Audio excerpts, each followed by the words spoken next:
Now, the greatest radio shows of all time. Suspense. The Shadow Node. Washington calling David Harding, counter-spy. Classic radio theater. The Great Gildersleeve. Fibber McGee and Molly. Dragnet. Gunsmoke. The Lone Ranger. Now, step back into a time machine with your host, Wyatt Cox. Good evening, friends of the Inner Sanctum. Well, some westerns today with Have Gun Will Travel, Gunsmoke, The Lone Ranger, The Six-Shooter, and, well, Fibber McGee and Molly kind of west. They were out of Chicago originally, weren't they? Yeah. Westerns today on this Western Wednesday, 3rd day of January, 3rd day of the year, and we have 363 days until we get to 2025. This is the date when Congress goes into session every other year.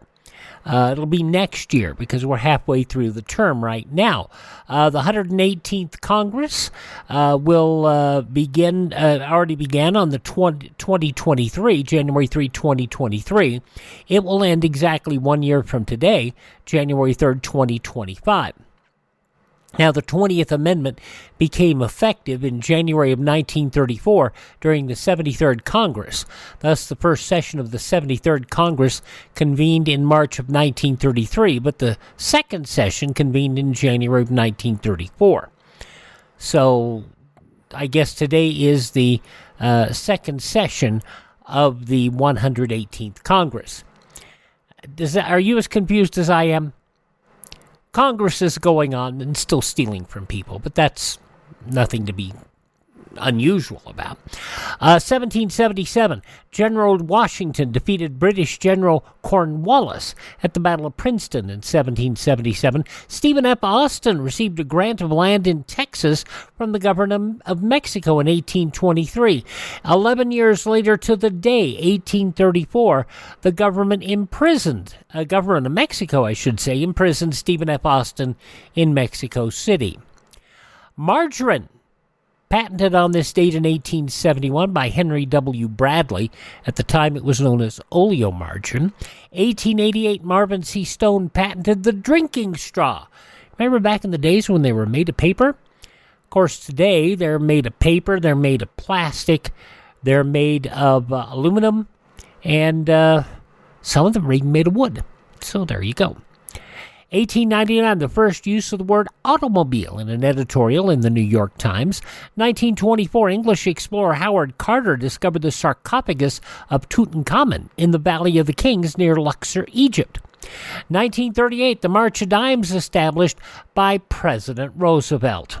It was by a united effort on a national scale that smallpox and diphtheria have been almost eliminated as dread diseases. And today, the major fight of medicine and science is being directed against two other scourges, the toll of which is unthinkably great: cancer and infantile paralysis. In both fields, the fight is again being conducted with national unity, and we believe with growing success. Tonight, because of your splendid help, we are making it possible to unite all the forces against one of these plagues by starting the work of the new National Foundation for Infantile Paralysis. The dollars and the dimes contributed tonight and in the continuing campaign will be turned over to this new foundation, which will marshal its forces for the amelioration of suffering and crippling among infantile paralysis victims wherever they are found. Now the name March of Dimes coined by Eddie Cantor. The March of Dimes set up on this date in 1938. 1945, Admiral Chester W. Nimitz was placed in command of all naval forces in preparation for planned assaults against Iwo Jima, Okinawa, and Japan itself. 1947, proceedings with Congress televised for the first time. 1959, happy birthday, Alaska. You were admitted as the 49th state of the Union. And this date in 1961, the U.S. severed diplomatic relations with Cuba. There is a limit to what the United States in self-respect can endure. That limit has now been reached. Our friendship for the Cuban people is not affected. It is my hope and my conviction that in the not-too-distant future, it will be possible for the historic friendship between us once again to find reflection in normal relations of every sort. Meanwhile, our sympathy goes out to the people of Cuba, now suffering under the yoke of a dictator. The words of President Dwight Eisenhower, U.S. relations restored with Cuba in July of 2015. 1961, the SL-1, a government-run reactor near Idaho Falls, Idaho, leaked radiation, 3 workers killed. 1987, Aretha Franklin became the first woman inducted into the Rock and Roll Hall of Fame. Can't think of a lady better at the time. 1997, former leader of Panama, Manuel Noriega, surrendered to American forces. In Moscow in 1993, President George Herbert Walker Bush, Russian President Boris Yeltsin signed the second Strategic Arms Reduction talks, or START. In 1997, Brian Gumbel said farewell to the Today Show. 15 years has been about a third of my life. And it has been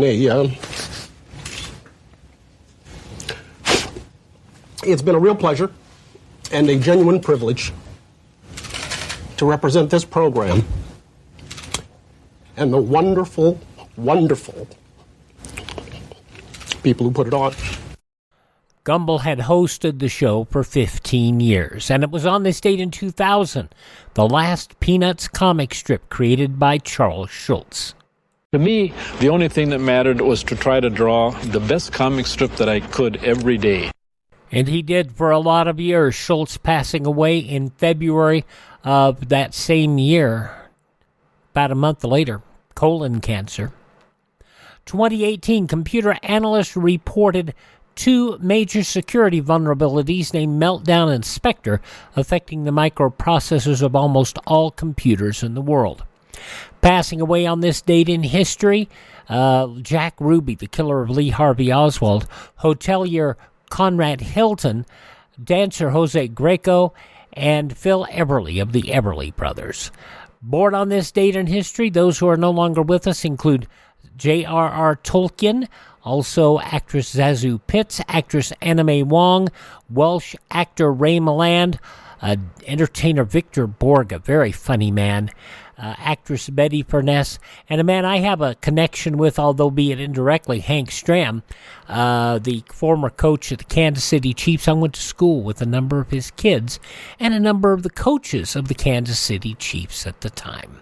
Hi, this is Jeff Foxworthy. It is now time for the birthday announcements. The following people are now officially older than dirt. And among those still with us from War Games and 9 to 5, Dabney Coleman, 92 years old. Stephen Stills of Crosby, Stills, Nash & Young is 79. From the Lawrence Welk Show, Sissy King is 78. Actress Victoria Principal, 74. He started in 1985 for Mid-South Wrestling and then went to WCW, WWE, New Japan Pro Wrestling, and now winding up his career with AEW, and a cancer survivor too, and a loss of his wife, which just about killed him.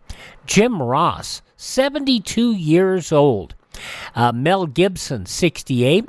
Winnie Cooper from the Wonder Years, and now a math whiz. Danica McKellar, 49. The co-founder of Daft Punk, Thomas Bangalter, is 49. And from Fighting With My Family and Black Widow, Florence Pugh, is 28. Those just a few of the people who celebrate the 3rd day of January as their birthday. If this is your birthday, happy birthday to you. Happy birthday, happy birthday. Happy birthday to you.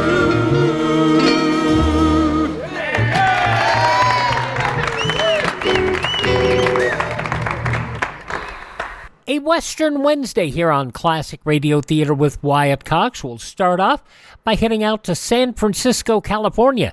John Dehner, starring in an episode of Have Gun Will Travel from 64 years ago, January 3rd, 1960.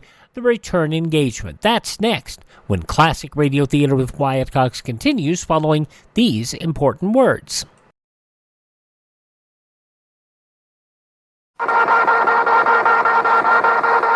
That machine you hear is a zip code scanner in action. An electronic device that actually reads the zip code on your letters and speeds them on their way at the fantastic rate of 36,000 per hour. Put it to work for you. Use zip code on every letter you send. Don't hold up the mail. Remember, mail moves the country, and zip code moves the mail. That message was from 1967. This program, Have Gun Will Travel, starring John Dehner, is from 1960. This is Classic Radio Theater, by the way. And we're going to go back 64 years, January 3rd, 1960. Have Gun Will Travel and the Return Engagement.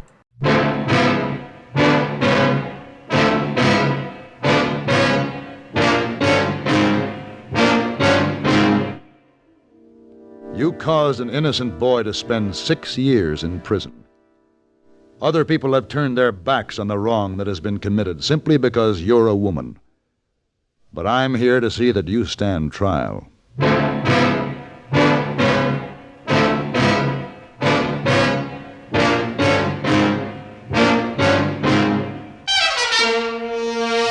Have Gun Will Travel. Starring Mr. John Dehner as Paladin. San Francisco, 1875. The Carlton Hotel, headquarters of the man called Paladin.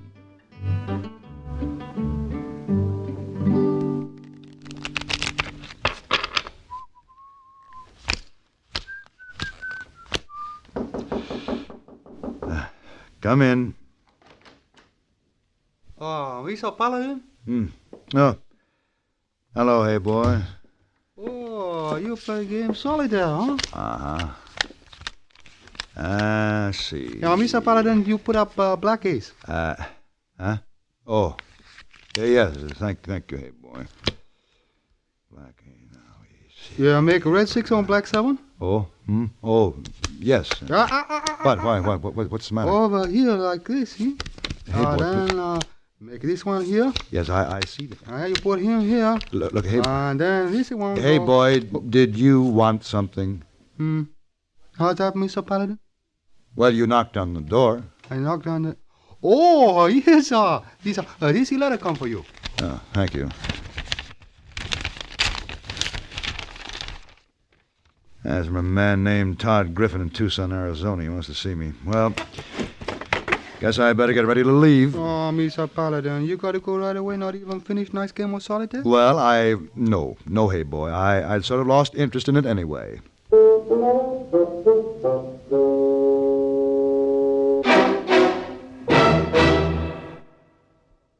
Dandruff bothers most men, most women too. So listen. Today you can get rid of embarrassing dandruff in just 3 minutes. Yes, with Fitch Dandruff Remover Shampoo. Unsightly dandruff's gone in 3 minutes. It's the quickest, easiest of all leading shampoos. That's not all. Using Fitch regularly is guaranteed to keep embarrassing dandruff away. Simply apply in the unique Fitch manner. Before you wet hair, rub in 1 minute. This way, Fitch shampoo penetrates right down to the scalp. Next, add water. Lather 1 minute to wash every trace of dandruff out of your hair. Then rinse 1 minute. All that loosened dandruff goes down the drain. In 3 minutes with Fitch, 1 rubbing, 1 lathering, 1 rinsing, dandruff's gone. And never forget, gentle Fitch can also leave your hair up to 35% brighter. To get rid of dandruff problems forever, brighten hair too. Use Fitch regularly. Get Fitch Dandruff Remover Shampoo today, only 59 cents.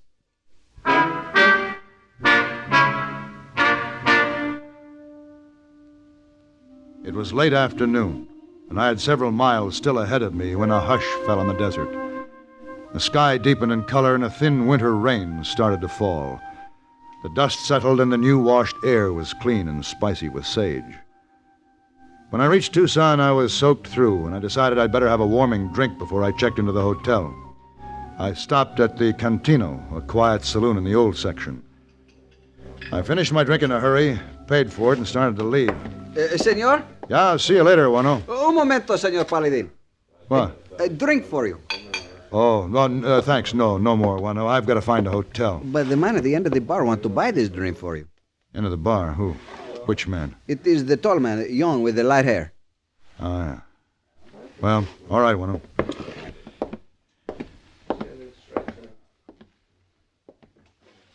Well, thank you. Don't mention it. Your health.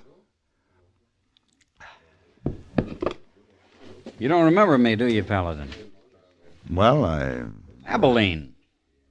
Curly McLain. Yeah. I'm sorry it's been such a long time. Sure. I'd never forget you. But then I've got something to remember you by. That slug of yours is still in my shoulder. You asked for it. I know. And I know it didn't have to land in my shoulder. You could have put it where it would have finished the job. And you'd have been within your rights. You were just a hot-headed kid, and what you really needed was a good spanking, but you didn't leave me any choice. Yeah, I know. Remember what you told me? No, what's that? You said if I didn't simmer down and get wise, I'd see the inside of a prison. You were really going for trouble.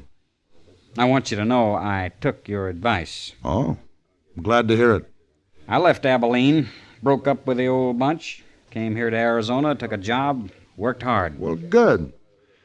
What are you doing now, Curly? I just finished 6 years in Yuma Territorial Prison. Oh. I've been out just 2 weeks, 5 days, and 10 hours. I won't ask you any questions, Curly, but just tell me this. Can I give you a hand? Have you any plans? Thanks, no. There's a little matter I have to see to before I settle on anything. And I have a business appointment tomorrow afternoon. Suppose I look you up tomorrow night. We'll talk. Sure. I'll be around.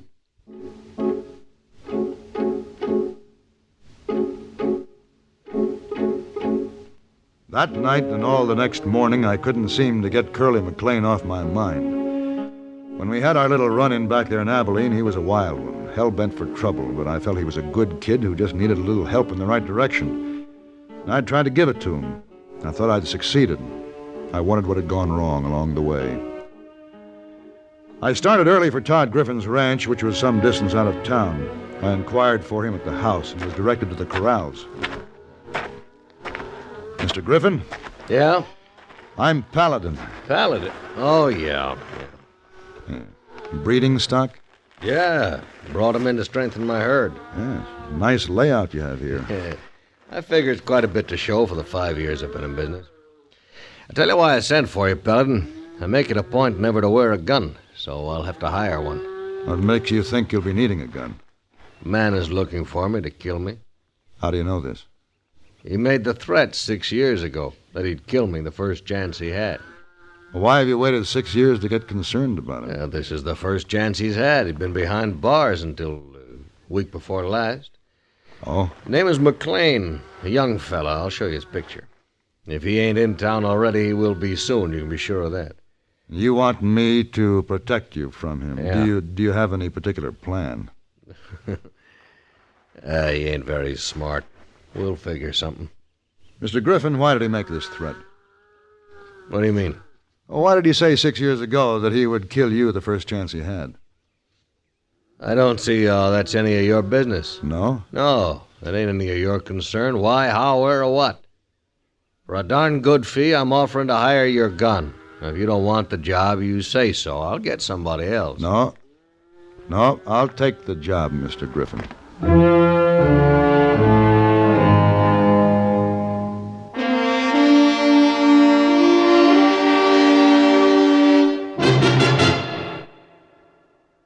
Can you imagine the tragedy of a child abandoned to lifelong crippling because there was no one to care for him? This tragedy could happen due to the desperate shortage of medical workers in our country today. Your national foundation, as it expands its fight against crippling diseases to include birth defects and arthritis, as well as polio, is also expanding its historic professional training program. This program aims to help meet shortages of doctors and scientific researchers, nurses, physical therapists, occupational therapists, and medical social workers. But your support of the new March of Dimes is urgently needed to help make this professional education program possible. Your dimes and dollars will help train the hands and minds needed to save lives and rehabilitate the stricken from whatever illness they suffer. January, new March of Dimes month. Give to train medical workers so vitally needed right now. Join the new March of Dimes today.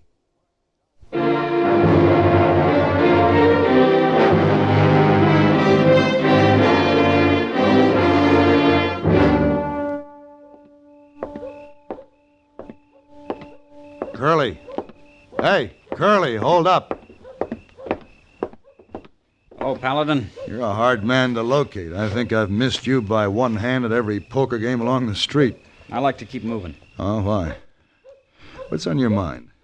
What do you mean? Are you looking for someone, Curly? Is it any of your business? Yeah. Griffin has hired me to protect him. So that's it. Is he right, Curly? Does he need protection from you? I guess you could say he does, because I'm aiming to kill him first chance I get. Why? I've been saving up a lot of hate. Come on, I'll buy you a drink. Why don't you forget this, Curly? Paladin, I ain't going to forget one dirty minute of those 6 years in Yuma. I can thank Todd Griffin for every one of them, and I'm going to thank him personally with a bullet in his belly. Yeah, but don't forget, I'm working for Griffin. Well, then I guess you and me are going to have to tangle again. We'll have to see how it works out this time. Curly, listen to me. Paladin, you listen to me. I don't want any more of your advice. I followed your advice once, remember? I don't understand, but... All that fine talk you gave me after our little fracas there in Abilene, straighten out, settle down. It didn't work out, Paladin. All right. You want to tell me about it, Curly? Okay. I came to Arizona, took a job, worked hard. I was driving a team for a freight line. It was owned by Todd Griffin. We serviced the mines in Bisbee, carried equipment, supplies, and every once in a while they'd send the payroll along with us. No guard or anything, just tossed it in. Figured it would be safe that way. Big payroll? Real big. Big enough for Griffin to set himself up with that cattle spread he's got. What do you mean? One time when the payroll was going in, it never got there. The wagon was found abandoned halfway up the grade. The money was gone. I didn't happen to be driving that night. Griffin, in his report, said I was. Your word against his? Yeah. Wasn't there anyone who could prove you weren't driving? Yeah. The woman I was with. Only she was part of the frame. She swore in court she hadn't seen me. Said I told her I had to work that day. Is that woman still in Bisbee? Last I heard, she was in Phoenix. What's her name? Carrie Porter. Why? I'd like to see her. Maybe she'll tell the truth. Maybe we can reopen the case. Will that give me back the last 6 years? Will killing Griffin? No. But I'll be pretty sure he won't be enjoying the next 6. Curly, will you make a deal? What's that?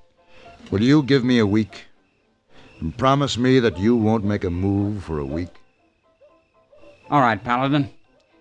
I've waited a long time. I can wait another week if that's what you want. But 1 week, that's the deal.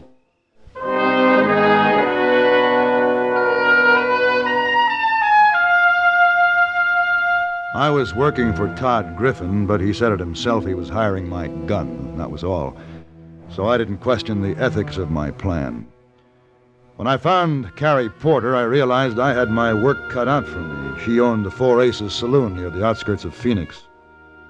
She had lots of warm, red-gold hair, and hard, cold blue eyes, and while it wasn't obvious, I felt sure she had hide like a buffalo. I gave up any notion I might have had of appealing to her better nature. Even if she had one, it was well protected.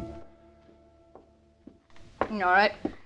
I can give you a few minutes. What is it you wanted? Could you sit down with me here? Let me order you a drink. Look, I got things to do. If you got something to say, say it. If you want to sit around and drink, come in this evening when the crowd's here. Pete? Yeah? Roll in that barrel of beer that's been sitting out there in the sun getting hot. Now, what'd you say your name was? Paladin. Selling something? Nope. What's on your mind? Let's have it fast. Like I say, I'm busy. This is a nice place. Yeah. I understand you bought it about 5 years ago. That's right. Mm-hmm. About the same time Todd Griffin went into the cattle business. That's exactly what are you getting at? Oh, it takes quite an investment to open a saloon or to start up a cattle spread. Where'd the money come from? How do you figure that's any of your business? Just curious. Seems to me very strange to me that more people haven't been curious. I think you better get out of here. Maybe it's because people always take the easy way out. Maybe rather than face the truth that a terrible wrong has been committed by society, it's easier to look the other way. Now, see Even here, if it's plain as day that you and Griffin set yourself up with loot from a payroll robbery, it's better to accept it than admit a mistake and face up to the fact that an innocent boy spent 6 years in prison. All right, Paladin, your time's up. Pete? Yeah, be righto. Just put your gun on the table, Paladin. Pete has you covered, but he won't shoot you. We have another way. We get nosy people like you in here every once in a while. First, we just warn them. So far, that's always been enough. I see. Yeah, Miss Carey? Pete's a good bartender, but that ain't why I keep him here. Now, you can try to put up a fight. You look like the kind who will, but believe me, it's no use. All right, Pete. Now, you wait a minute.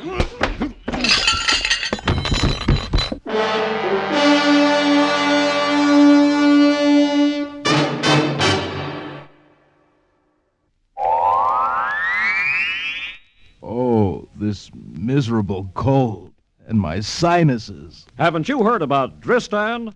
Dristan, the amazing 3-layer tablet now bringing real relief from colds, misery, and sinus congestion to millions. Dristan decongestant tablets not only help drain all 8 sinus cavities, critical areas of cold's infection, but circulating through the blood, Dristan's decongestant reaches all congested areas, shrinks all swollen membranes, relieves pressure and pain. An exclusive anti-allergent helps keep breathing passages dry and clear. Pain relievers reduce body aches, fever, and vitamin C helps build body resistance. This is Dristan. Today, Dristan is widely imitated, but the exclusive Dristan formula cannot be duplicated. There's nothing like Dristan. So for real relief from colds, misery, and sinus congestion, accept only Dristan decongestant tablets.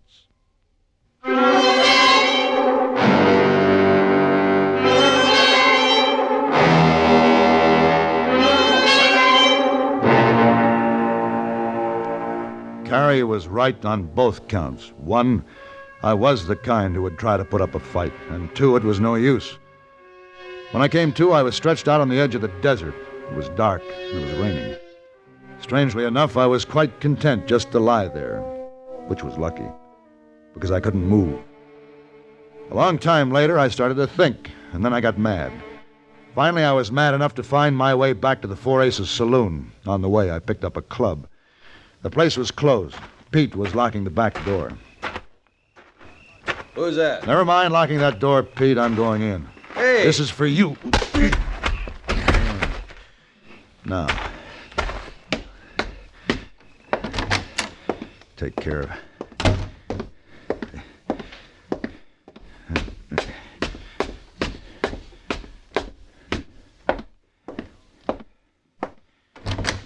Pete? No, Carrie, it's Paladin. What are you doing here? Pete! Pete's resting. What'd you do with him? I hit him with a club.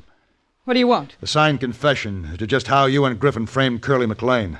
Crazy. How do you plan to get it? Hit me with a club? No, I guess I can't do that. Oh, of course you can't. You're too much of a gentleman. Unfortunately. Then how? Frankly, I don't know. Well, there's no way that you can reach me, Paladin. What are you after? This knife? You broke into my place, and I have every right to kill you. Oh, no, you don't. You just drop that knife. Drop it. Oh, you get out of here. Yeah. Hey, that's quite a knife, Carrie. Razor sharp. Probably a split of hair. Let's see. No. What's the matter? Don't you dare touch my hair. Oh, what do you know?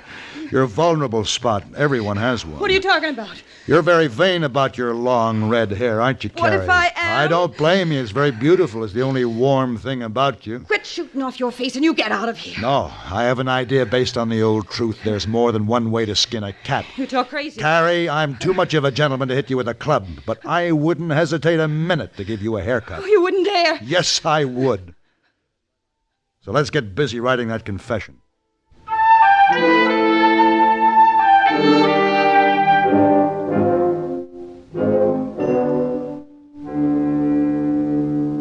Carrie Porter wrote the confession, and I marched her to the marshal's office with it. to make sure it would stand up in court. Then I started back to Tucson. I reached there one day past the week Curly had agreed to give me. He wasn't in town, so I rode out to the Griffin Ranch. I dismounted the gate and searched the grounds, and finally, out by the tool shed, I found the two men. Griffin was cowering against a corner of the building, and Curly stood over him with a gun. Now I'm here, this seems too good for you. You ought to sweat more. No, I ain't armed, Curly. It's murder. Curly! What? Stay out of this, Paladin. I gave you your week. Don't do it, Curly. I said stay out. Curly, I'm working for Griffin. You'll have to face me first. All right, if you want it that way.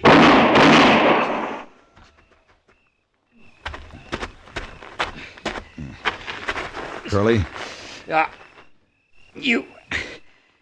You ain't learned to shoot any better in all these years. Shoulder again. Yeah. That's the other shoulder this time, Curly. Give you a little balance. You shouldn't have stopped me. Don't worry, Curly. Griffin isn't going to enjoy the next 6 years.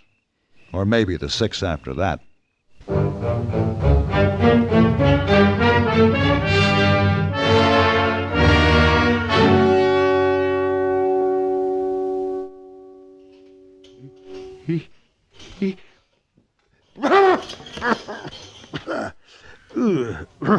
Biswag. Oh, Mr. Paladin, you keep covers up. You get chilled. Biswag. What are you trying to do to me? What do you mean? This thing. That mustard plaster. Yeah. Very good for bad cold. Biswag. It's going to burn the hide right off me. Oh, that Chinese mustard. Very hot. Very good. I can't stand it. Oh, Mr. Paladin, you very careless in Arizona. Get this bad cold. Well, I was out of the rain. Gesundheit. Gesundheit? Where'd you learn that? Mr. Fisher in room 419 said that. He said it mean next time wear rubbers. Don't get feet wet. Oh, he did. He did. Did he? Well, he. Gesundheit, Mr. Paladin.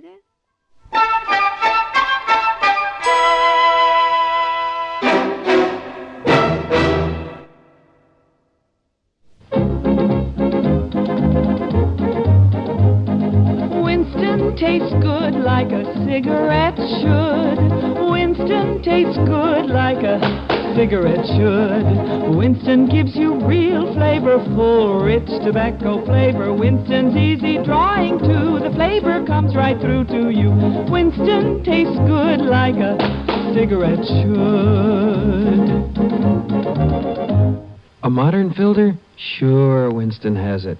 But that's only the beginning of a Winston. Up front, up where it really counts, Winston packs exclusive filter blend.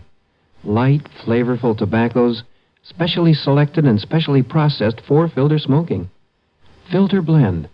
That's why it's fun to smoke Winston, America's best-selling filter cigarette. Winston tastes good like a cigarette should.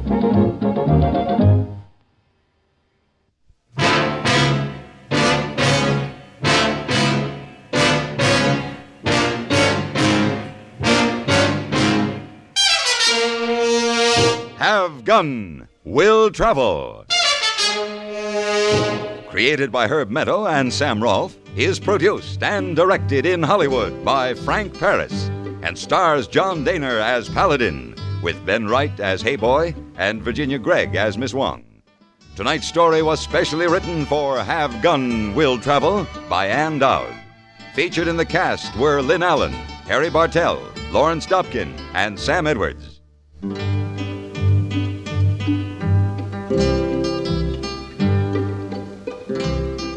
This is Hugh Douglas inviting you to join us again next week when CBS Radio presents Have Gun, Will Travel.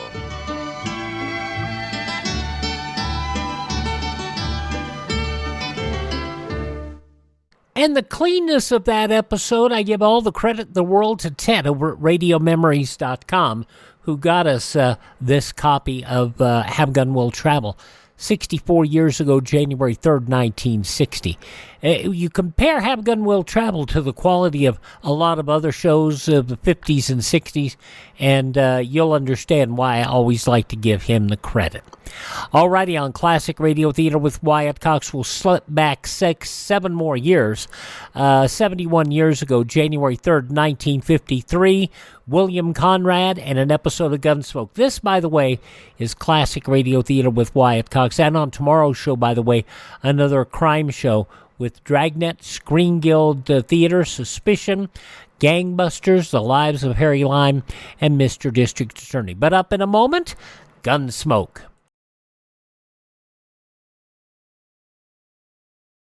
Our religious institutions are strongholds of the American way of life.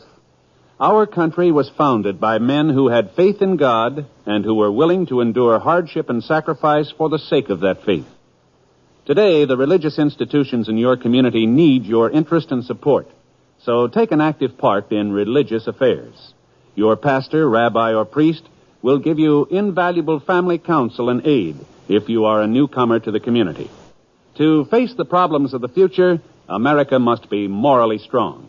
And that moral strength comes through worship and faith. Go to church this week and take someone with you. And you're listening to Classic Radio Theater with Wyatt Cox on a Western Wednesday, and William Conrad now on a Western Wednesday with an episode of Gunsmoke 71 years ago, January 3rd, 1953.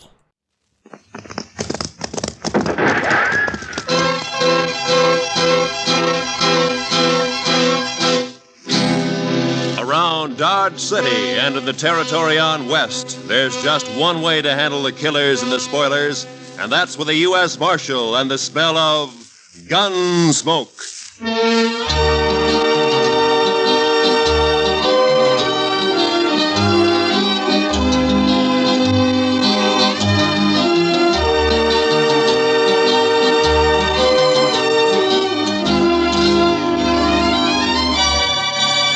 Gunsmoke, starring William Conrad. The story of the violence that moved west with young America. The story of a man who moved with it. Matt Dillon, United States Marshal.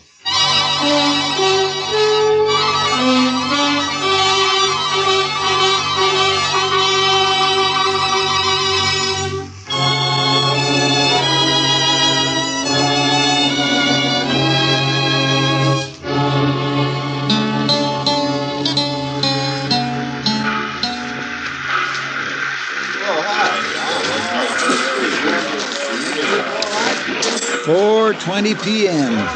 We got in right on time, Mr. Dillon. Yeah, the railroad's getting better every month, Chester. Looks like they're going to civilize this prairie yet. Well, I'm glad to hear it. All right, let's go. Well, Abilene sure don't change much. Looks about like it did the last time I was here. Now we're getting most of the cattle at Dodge now. Boom's leveled off here. Yeah. Still a rough town, though, I suppose. You think he'll put up a fight? I don't know, Chester. He's pretty mean from all reports. He may. We'll try to avoid it, though. Of course, we're only guessing anyway. He might not even be here. No, he always heads for Abilene when he gets in trouble. It's his hometown. He'll be here. One good thing, it's Bill Hickok's town, too. At least we'll have the local sheriff on our side for once. Yeah, I suppose that's some help. Some help?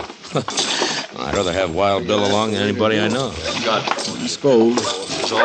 Chester, what's the matter with you? You're acting like a man at his own funeral. Mr. Dillon, I've had an uneasy feeling ever since we left Dodge. Kind of a hunch, you might say. Ah, it's nonsense. They're going to pick up a killer and take him back for trial. That's all.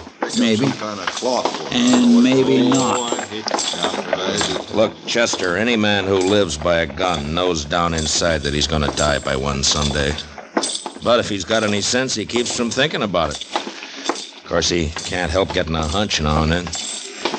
I had plenty of them myself. Mostly wrong. Come on, Chester, let's walk down to the Last Chance and I'll buy you a drink. As a matter of fact, I'll buy us both a drink.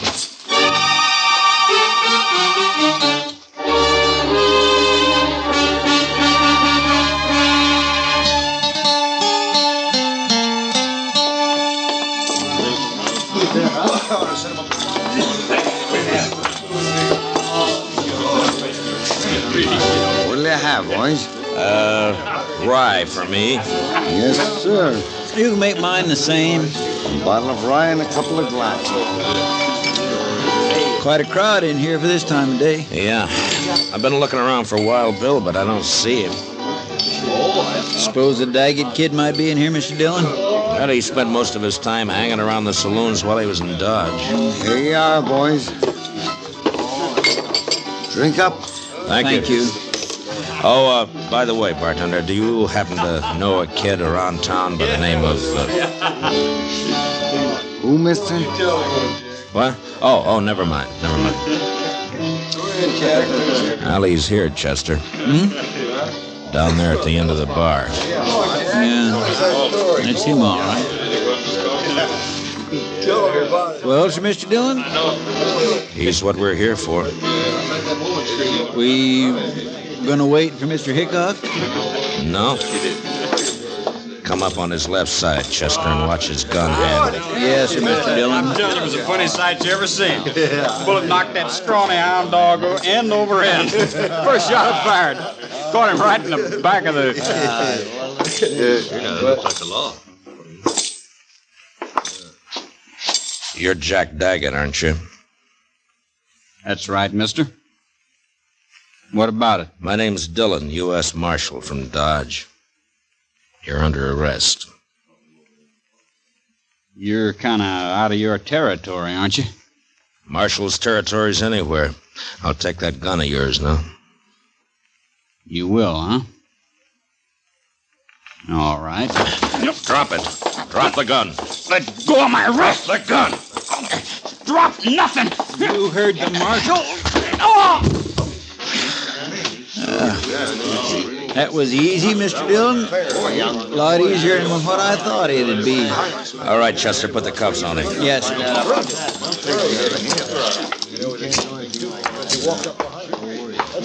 Seems to me your partner acted a little high-handed there, Marshal. It does, huh? Now, he had no call to slug that boy in the head that way. Would you rather I'd have put a bullet in his belly? Chester saved his life, that's all. He was drawing on me. Well, now, if you'd come around and seen me before you started anything, you wouldn't have had this trouble. My name is Rourke. I'm the town constable here. I see. Young Jack here told me all about that shooting out in Dodge. Said they ganged up on him in a poker game, tried to cheat him. Forced him to shoot his way out. That's a good story. It's too bad it didn't happen that way. All right, Chester, let's get him on his feet and go find the sheriff. I reckon you won't be finding him, Marshal. Why not? Hickok's up at Topeka. Won't be back for a week or 10 days. Meantime, I'm the law in Abilene. And I got a favor to ask from you. I'd like to use one of your jail cells until 9 o'clock. That's when the next train leaves for Dodge. I'm sorry, Marshal. I got no authority to do anything like that. What difference does that make? If Wild Bill were here, he'd let me do it. But Wild Bill ain't here. I see. A lot of us folks here like to run our own town. We don't like outsiders coming in and taking over. 4 hours till that train leaves, Marshal. I think you're going to find 4 hours is a long time. Meaning? This young fella you arrested has got a couple of older brothers. The Daggett boys. You probably never heard of them, but you're going to. They're not going to like this. I don't care much what they like. Maybe they'll teach you to care when they hear about this. And they'll hear. Like I said, 4 hours is a long time. Look, I want you to get this straight. I came here to arrest a killer and take him back to Dodge to stand trial. I got him under arrest now, and I'm going to take him back. Maybe. All right, Chester, let's get him out of here. Get hold of his other arm there. Lift him up. Yes, sir. Take him out if you want. Mr. Dillon? What is it, Chester? Maybe it was too easy.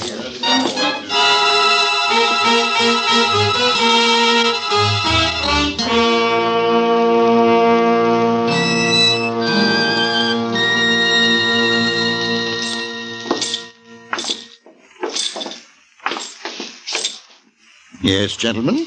What can I do for you? We'd like to get a room, please. Well, I have a very nice one right at the head of the stair. If you'd care to look at it. That won't be necessary. We'll only need it for about 4 hours until the train leaves for Dodge. Well, if you'll just sign the register here. Thank you. My, your friend seems to have suffered quite an injury. Yes, sir.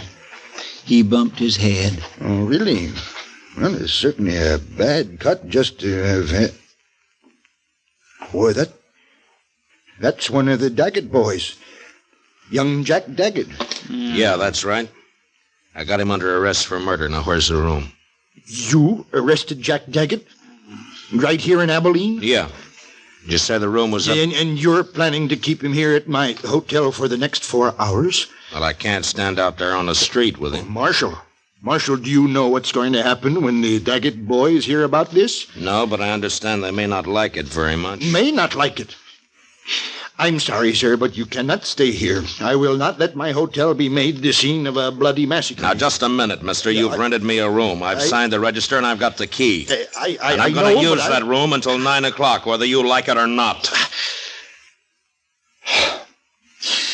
It's the second door at the top of the stairs. Thank you. Come on, Daggett. Move. You heard him, son. Come on. Keep your hands off. There's just one thing, sir. Yeah. It's not a question of your honesty, you understand, but in view of the circumstances, I wonder if you'd mind paying in advance.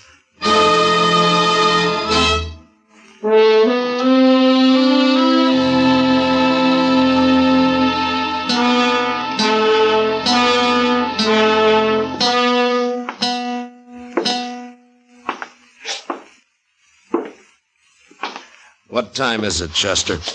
It's 6:23, Mr. Dillon. I thought it was later than that. Yes, sir, I know.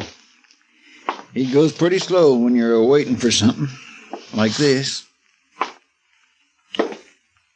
I swear I wished it was 9 o'clock. I wished we were leaving on that train right now. You're not leaving on no train. Not alive. You got a one-track mind, Daggett. So have my brothers, Dillon. What they think about all the time is hands off the Daggets.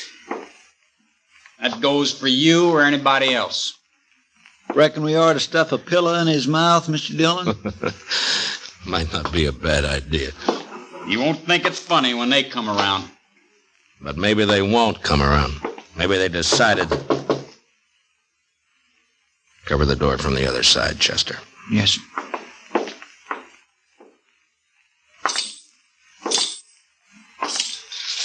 Yeah, who is it? It's me, sir. The clerk. What do you want? It's the Daggett boys. They're across the street at the last chance right now. And you're hoping I'll go over there instead of waiting for them to come here, huh? Well, All right. I'd rather jump them than have it the other way around. Chester, I guess we'll go over and have a talk with him. What about him? Well, he's cuffed hand and foot to a pretty solid iron bed. I don't think he's going anywhere. I'll bet on it. You ready, Chester? I'm ready whenever you are, Mr. Dillon. All right, let's go.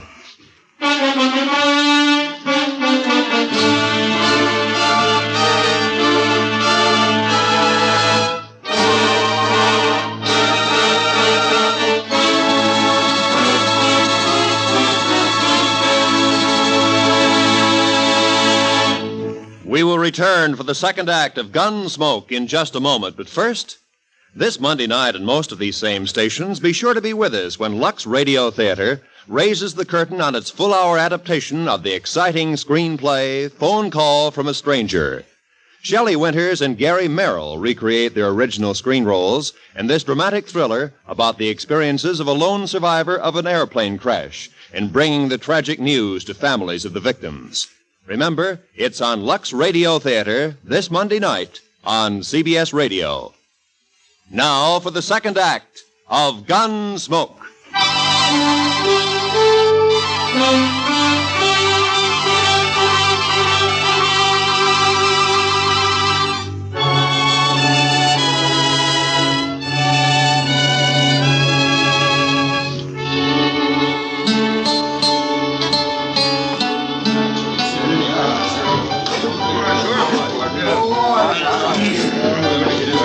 That must be them, Mr. Dillon. Across the room there. Yeah, I guess so. They look a lot like Jack. And they look mad. There's quite a crowd around them. Well, Chester, the only way to get it over is to get it started. Yes, sir. How will we do it, Mr. Dillon? I haven't got a plan, Chester. Just face them down, that's all. Yes, sir.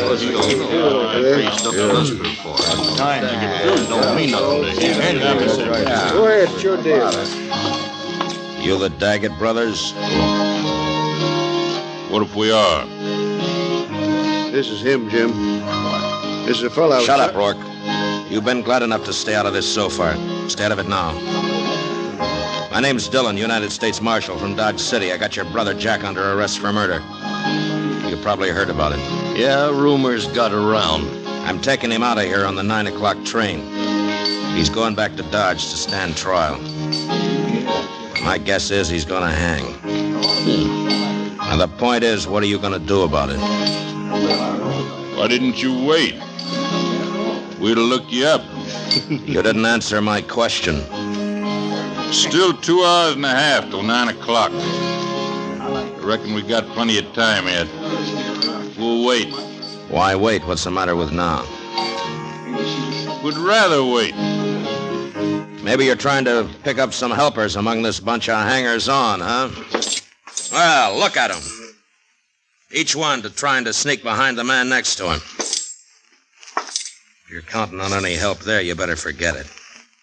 You're pushing your luck, Dillon. I don't think so. You boys are full of talk, and that's all. You never even intended to start anything. You're a dirty liar. We're going to do plenty. Now, don't you move, either one of you. You covering my back, Chester? Yes, sir. All right. I'll take that gun.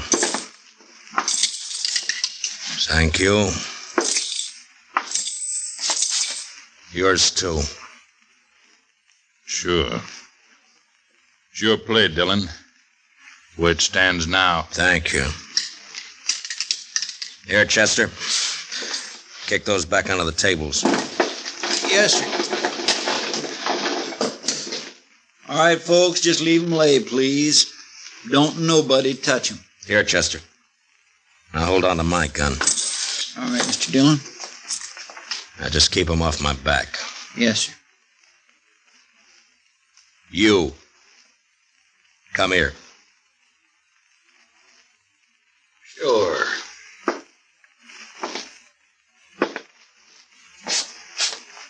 You called me a liar, didn't you? Yeah. Why, you cheap tin horn, you... Who are you?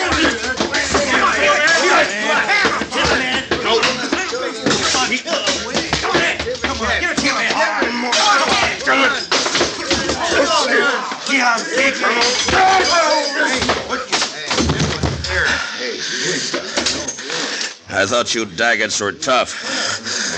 Hey, watch this. Watch. All right, you. You're next. I'll wait, Marshal. I'll get to you later. You're a no-good coward, Daggett. All right, Chester, I'll take my gun back now. Here you are, sir. Thank you. All right, boys, the show's over. Unless, of course, one of you'd like to take up where the Daggets left off. Any one of you still figuring on helping them try to take my prisoner away from me? No? I didn't think so. You're all fine, upright citizens now, huh? A pride and joy to Constable Rourke here. That's enough, Dillon. I thought I told you boys the show was over. All right, get out. Go on, get out, all of you. Move! All right, let's get out of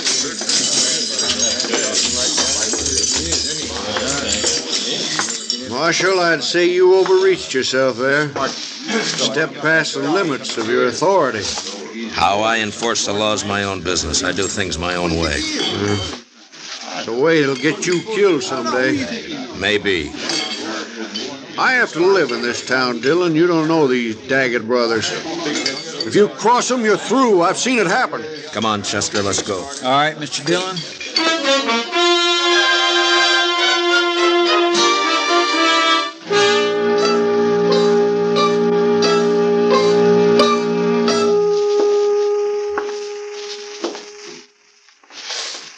What time is it, Chester? It's 7:45, Mr. Dillon. Yeah, the time's dragging. Yes, sir. It's still an hour and 15 minutes till that train leaves. What difference does it make? You're not going to be on it.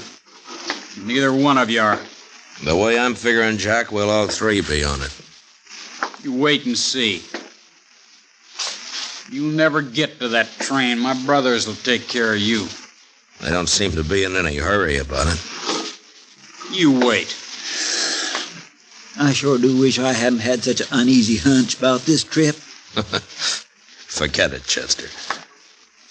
They'll stop you. You just wait.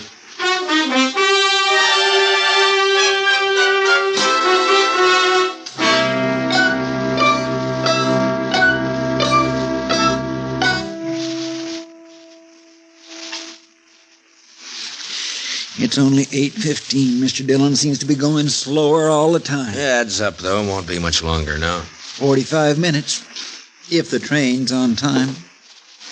And if we're lucky enough to get on it. Chester, you're wearing yourself out. Why don't you sit down and relax, huh? I just can't seem to set my mind to it, Mr. Dillon. No Daggett will ever leave this town wearing handcuffs as long as the other two are alive. Well, I'd think that's up to them, Jack. Sure. And they'll take care of it, too. I swear and declare, Mr. Dillon, I almost wish they would try something and get it over with. The waiting's always the worst part, Chester. You find out what the worst part is. I could slug him, Mr. Dillon. No, let him talk. Let him talk, Chester. He's only got a few more weeks to do it in. They'll never hang me. I'll never even stand trial. You wait and see.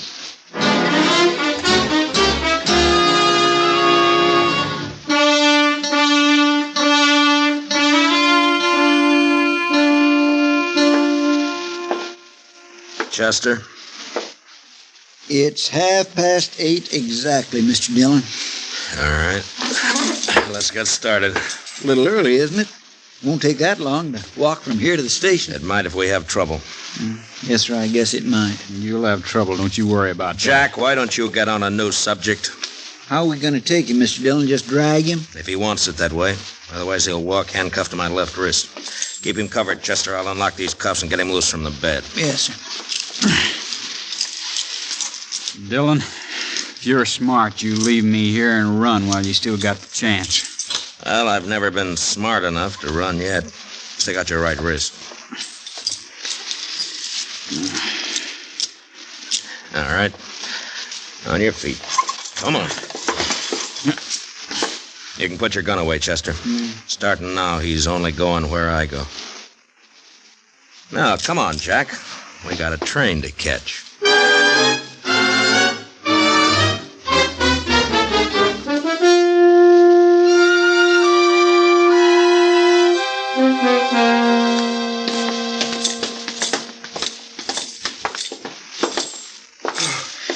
Thank heaven, gentlemen, you're leaving. Yeah, we're leaving.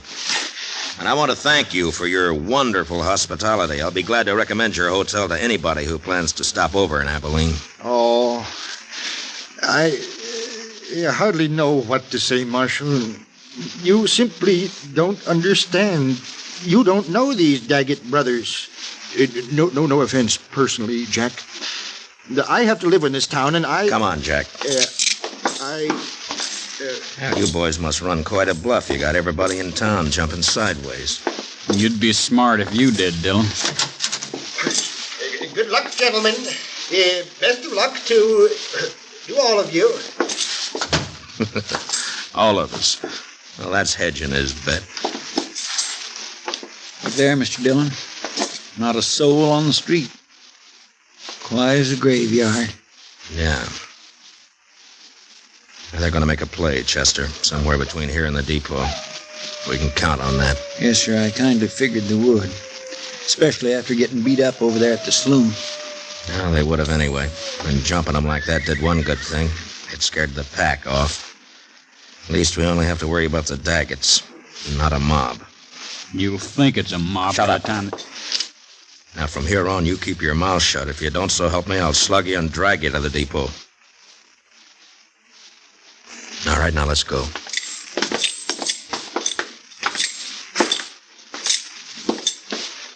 No, sir, not a soul. I never thought I'd see the main street of Abilene deserted at this time of night. It's not deserted, Chester. They're inside, behind the shutters. But at least they're staying out of it. I wonder if coyotes are as lonesome as they sound, Mr. Dillon. They couldn't be, Chester. Watch that left side up ahead of us, sir. It's pretty dark along there. Yes, sir.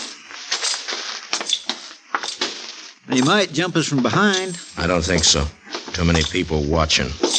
They gotta keep up their reputation. I hope you're right. Chester, they're at the corner of the bank. Somebody moved. Across the street, too. In the shadow. Take the one in the shadow, Chester. Yes, sir. There's one down, Chester. The other one's still there in the shadows. Get him if you can. Jack here's ruining my aim. I'll ruin more. Good for you, Mr. Dillon. You ought to have slugged him sooner. I didn't slug him, Chester. He caught a bullet that was meant for me. Shot by one of his own brothers. Here, let me unlock those handcuffs, Mr. Dillon. No time. Here, I'll get him up on my shoulder and... All right, let's move in and keep firing. Yes, sir. Hold it, Chester. Well, I guess we got the other one. Here, let me get him off my shoulder. Get these handcuffs off.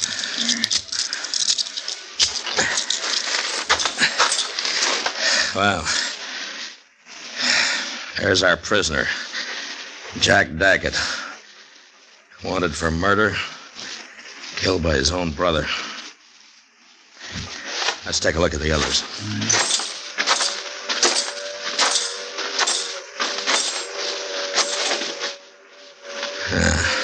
Three men dead.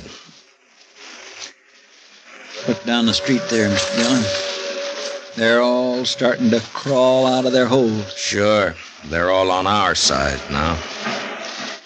Oh, come on, Chester. The train's coming. I gotta get on it and get out of here. Yes, sir. Let Rourke clean up this mess. He ought to be good for something. That sounds more lonesome than the coyotes. Gives a man the creeps. Yes, sir, it sure does. Well, you were wrong about that hunch of yours, Chester. It wasn't us. Not this time.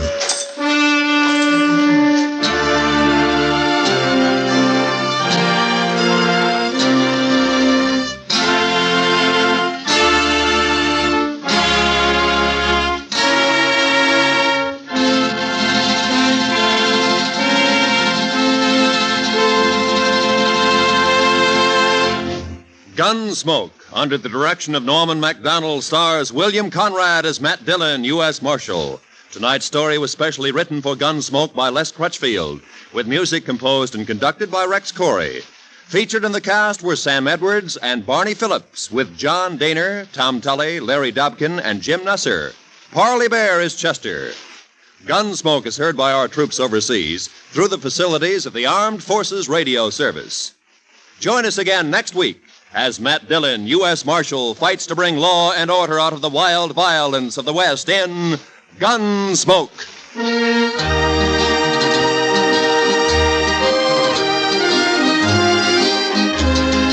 Tomorrow night, Lionel Barrymore and your Hallmark Playhouse invite you to enjoy another Hollywood cast bringing you another drama in the tradition of this fine program. Every week, your Hallmark Playhouse features Lionel Barrymore as host. Frequently, Mr. Barrymore stars as well. Historic dramas, stories about the human side of patriots, presidents, pioneers, and adaptations from literature. Enjoy them on Hallmark Playhouse over most of these same stations, presented by CBS Radio. This is Roy Rowan speaking. And remember, for thrilling dramas of escape, listen Sunday nights to the CBS Radio Network.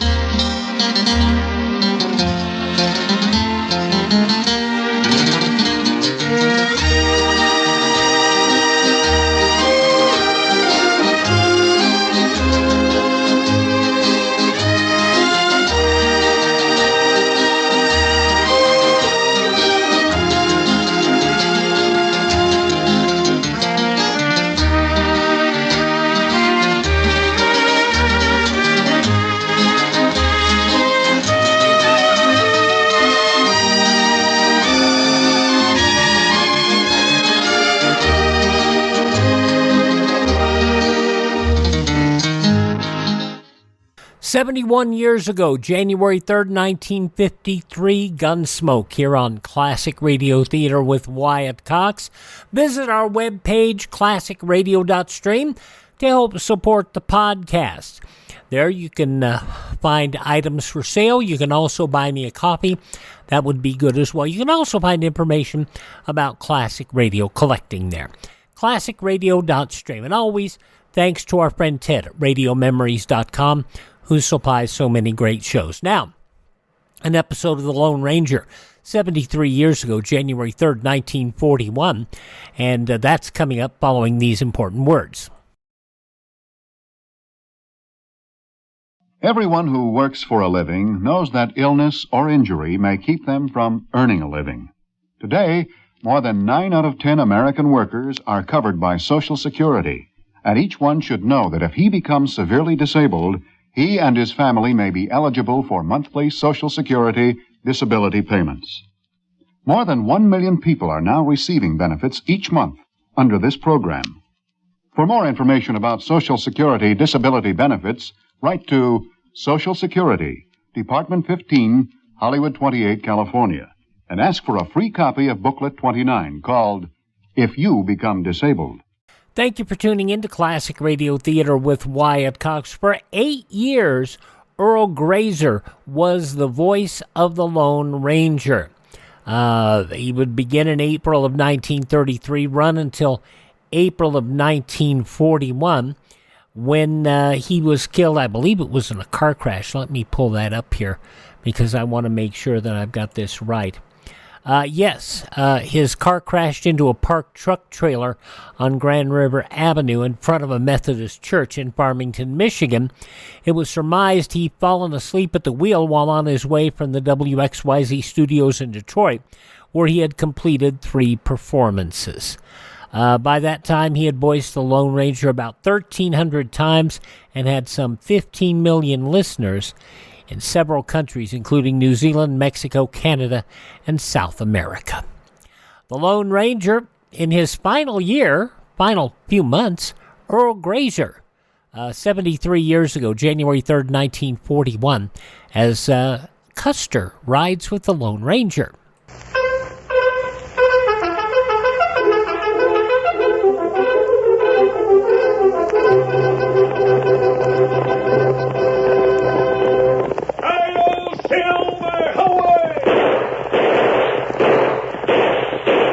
Fiery horse with the speed of light, a cloud of dust, and a hearty hi-yo Silver, the Lone Ranger.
when Indian rebellions broke out after the Civil War, government troops were sent to the United States.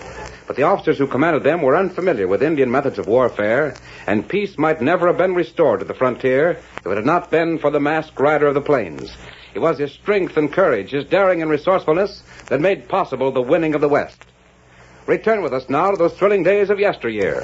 From out of the past come the thundering hoofbeats of the great horse Silver. The Lone Ranger rides again. Come on, Silver!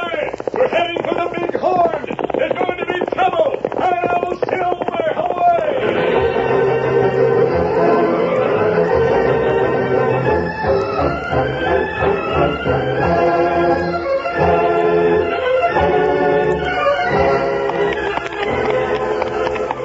The Lone Ranger and Tonto were riding down the Big Horn Trail early one morning when their keen ears detected the sound of hoofbeats in the distance. Horseman coming, Tonto. We'll draw back behind the rocks until we see who it is. Ground so rocky that our hoofprints won't show. That's right. They're just coming around the bend. They're Indians. Many brave.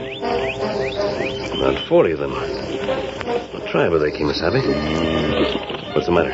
Them bad Indians. They're different from any tribe I've ever seen. They're wearing war paint. Them different. Paint makes their bodies and faces grotesque. Who are they? Them lizard warriors. The warriors of the lizard? They're the outlaw Indians so vicious that their own tribes turned them away. Them from many tribes. They formed a new tribe of their own. Make war party. Them kill, burn, steal. Wherever they go, there's trouble. That's right. Even the other Indians seek to capture them and stop their crimes. Lizard warrior, bad medicine. In the direction they're going, there's only one place for them to attack. That's Stony Creek. And against those murderers, the ranchers of Stony Creek won't have a chance. And where we go? We're heading for Fort Johnson. We've got to get the Army's help. Lizard warrior make big medicine for them tag. That give time for soldier get there. And that's what I counted on. While they're holding their council, we'll get the soldiers. That's good. Get them up, Scout. Hi-yo, Silver! Away!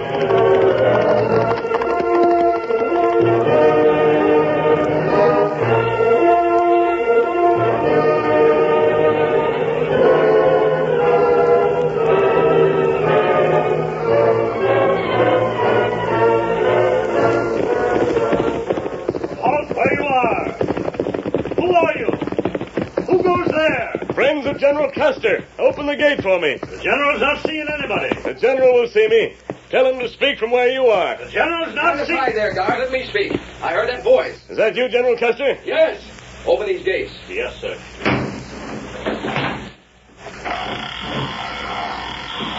Come on, Silver. I thought you'd be on that white horse.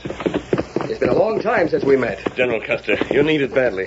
The lizard warriors are riding towards Stony Creek. You know what that means. Lizards? You sure? Tonto and I saw them. Bad. That is bad. How many ranches are there at Stony Creek? Not nearly enough to offer resistance. They'll be wiped out in no time. The lizard warriors. The way they operate, the folks who die will be lucky. I know it. That's why Tonto and I rode directly here. You said once before that I could depend upon you. You could. Then... But hang it all, friend. Look inside this fort. Look around here. What do you see? Not much of anything. Why? That's the point. Doggone it, our troopers are out now. Out? General Black took them north toward Little Bighorn. Blackfeet up there raising hob again.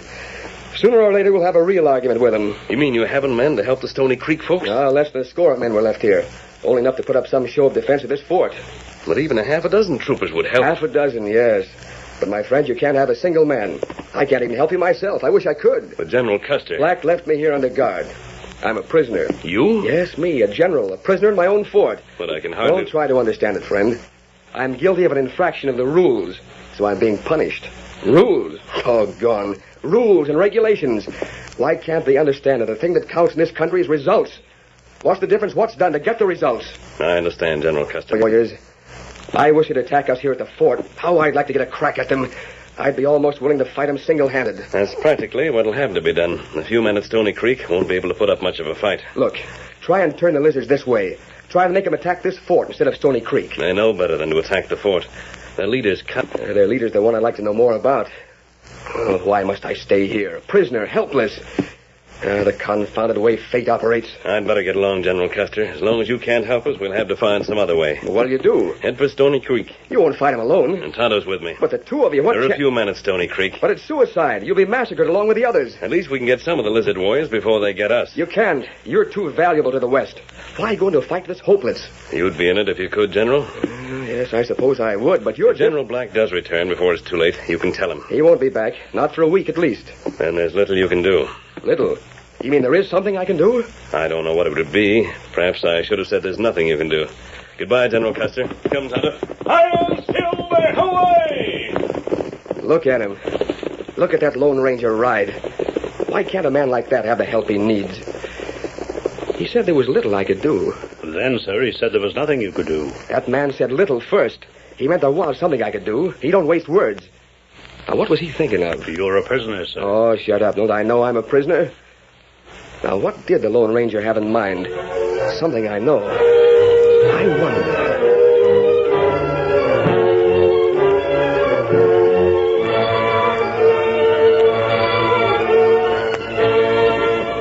Leaving the fort behind, the masked man and Tonto rode hard to reach Stony Creek. There they reined up in front of Jeb Calkins' home. It's the Lone Ranger. Maggie, come out and see who's here. Jeb, I came to warn you. There's trouble coming soon. My sakes alive, it's you again. I'm that glad to see you, and Tonto as well. Hello, Maggie. I came with bad news. Yes? What's wrong? The lizard warriors are heading here.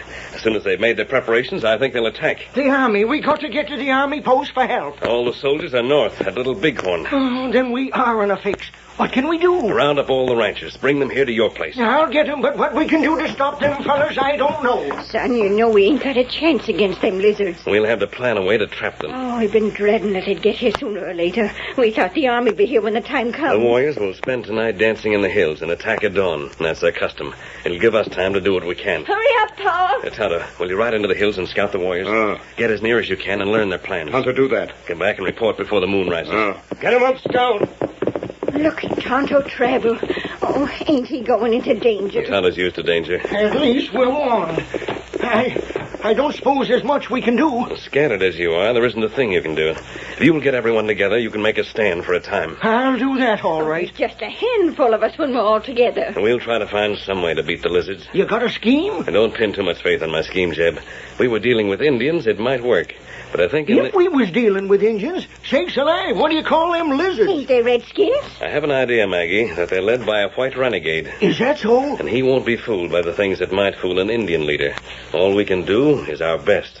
We will do that. I'll get my horse and go after the men right away.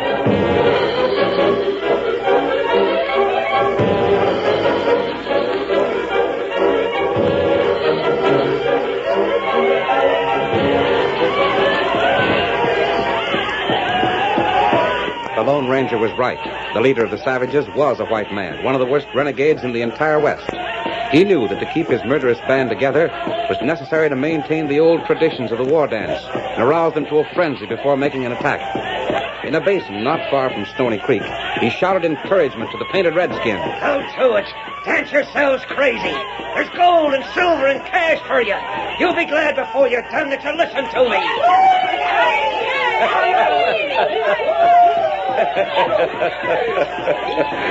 Great lizards. Well, Crow, what's the matter? You leader of band. I am the leader. Want any argument about it? Many think we make mistake. What? Think white settler poor. No use go there. Oh, they think that, huh? Where'd they like to go? Bighorn. Bighorn. To meet the whole of the army and get killed off, huh? Why, you loco crazy. Now, listen to me, Crow. Where'd the Redskins get the idea of going to Little Bighorn? Me not know. Don't lie to me. You gave them that idea. Now, listen, you double-crossing fool. You were slated to be killed by your own trail. Who saved your neck? I did. You take orders from me the same as the others and like it. Don't let your ambitions run away with you. Every one of you Redskins was an outcast from your own people. I picked you up and made you rich. I let you drink firewater. I see to it that you don't tackle more than you can handle. Indian think you sometime make mistake. When I make a mistake, I don't hanker to hear about it. You've been stirring up a little rebellion around our outfit, Crow. And I won't stand for it. Just you stay in line, or I'll let your tribe have you back. Right, Lizard. Well, what's on your mind? When make attack? It's more like it. You staying in line, Crow? Me do what you say. All right. And here's the plan. We stay here till dawn, and at dawn we start out. Good. We head for the valley and the river past. Then take the ranches as we shove along. We'll take what prisoners we think will be interesting. And whatever looks worth taking. Then fire the buildings and kill off the settlers. Good. There ain't enough ranches to hinder us none. You'll have plenty of prisoners to torture. It's a good thing to take along a couple of prisoners. And let the other folks in this part of the country see what happens when folks try to resist a lizard redskin. No soldiers stop? Soldiers? Ah, they won't hinder. Soldier fort near here. Well, the soldiers' fort's near here, but the soldiers ain't. They're way north of here. What's that? Trouble. Find stranger. What's that you say? They found a stranger? This way. Good, come here. Not know. Whoever it is, we'll see he's made doggone sorry. You see? Yeah, another engine. Him hide behind bush. All right, quiet down. Bring that engine here to me. Fetch him. Him scout. Him spy. What was you doing hiding in the bushes? Him not speak. I'll handle this. What's your name? Me, Tonto. Tonto. Any of you braves know him? Not know. So you were spying on us. Yeah, he's just a dumb... Wait a minute. You say your name's Tonto. That's right. I know who you are. Where's your friend? Tonto not tell. Where's the fella that wears a mask and rides the big white horse? Indian make him talk. Ain't no need. This Injun being here means just one thing. What great lizard mean? The Lone Ranger's helping the ranchers at Stony Creek. Somehow he got wind of what we're gonna do. Red Crow. We'll teach that Lone Ranger to mix in our plans. Unless his friend Tonto starts talking, we'll burn him at the stake.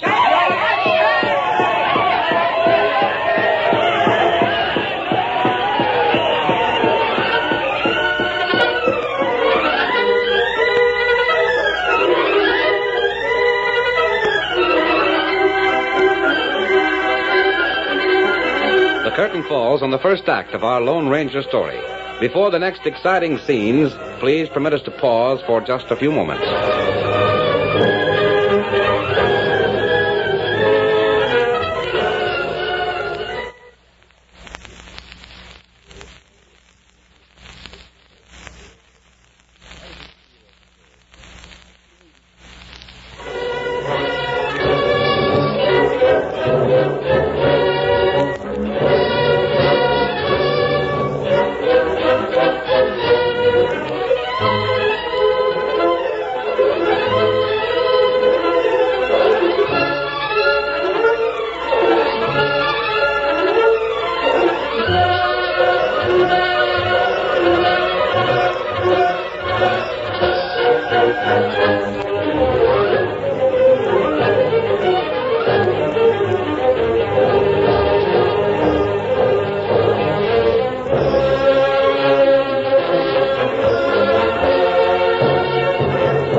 Now to continue our story. As the dreaded lizard warriors prepared to force Tonto to reveal the Lone Ranger's plans, the ranchers gathered in the valley. Jeb Calkins warned them of their danger. So you can see what we're up against. The warriors of the lizard. Them Indians is poised. The worst ever. And we can't count on help from the army. All the troops are far in the north. When they gonna attack? Usually they attack at dawn. Then I'm loading my family into the wagon and getting out of here. That way you won't have a chance. We've got to stick together and work together if we're going to beat them. There ain't time now to get to the fort anyway. Well, I don't know about the others, but I'm thinking of my women folks. I ain't gonna let them risk the next... Just a minute, Sam. Listen to me. Now, Maggie, this ain't no time to argue. Oh, this meeting's supposed to be for the men, but we women got a stake in this thing, too. You say I know this masked feller, and I know that what he says is best. If you fellas all split up, you're just handing them savages a lot of new scalps to hang on their belts. I say stick together and do as the Lone Ranger says. But the danger, just think. Danger, huh? If the women were afraid of danger, we'd never have crossed the Mississippi River. These are our homes, and it's our valley. Let's stay here and fight for 'em. Are you fellas with Maggie? Well, then I'm sticking too. You got an idea, stranger? I have a plan that may work. Well, what is it? There's only one logical way for the savages to attack. That's through the river pass. Yeah, what you got in mind? How many barrels of oil can we collect? About a dozen. Why? Get your digging tools and the oil, and return here as fast as you can. We're going to set a trap for the lizard warriors. All right. By that time, Tonto should be back with the information he has. He's up there listening to the powwow? I sure wouldn't want to be in his boots. Come on, fellas, let's get going.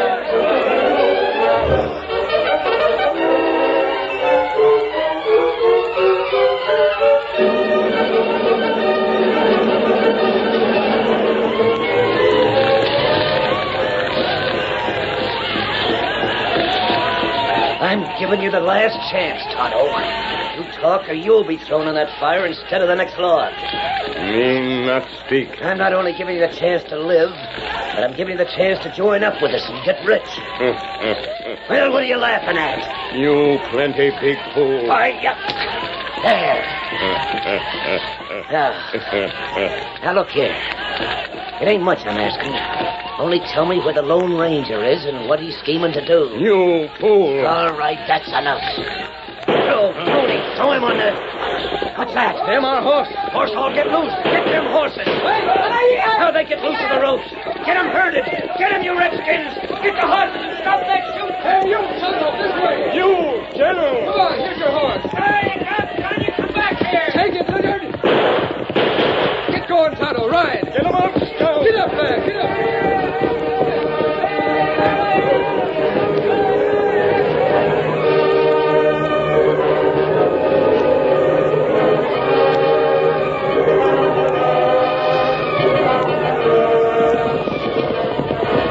We had to come, me and Joe here. We left the fort and come to help you and the Lone Ranger. I had an idea. You saved Tonto's life. Tonto thanked General Custer. We heard the war dancing, Tonto. I cut the ropes and let all the Indian ponies loose to make a big hullabaloo. You see them naked critters hopping after the horses? I couldn't stay a prisoner in the fort with you and the Ranger and the Stony Creek folks fighting them outlaws. You not fetch army. Nope, just me and Joe, that's all. But I had an idea that might help. Lone Ranger got scheme, too. Him afraid scheme not work. Maybe there's a way we can put his scheme and my scheme together. I came with just one soldier, but I brought more than that. General, you missed the lizard when you shot at him. You knew that, didn't you? There wasn't time for shooting their camp, but we'll get another crack at the lizard.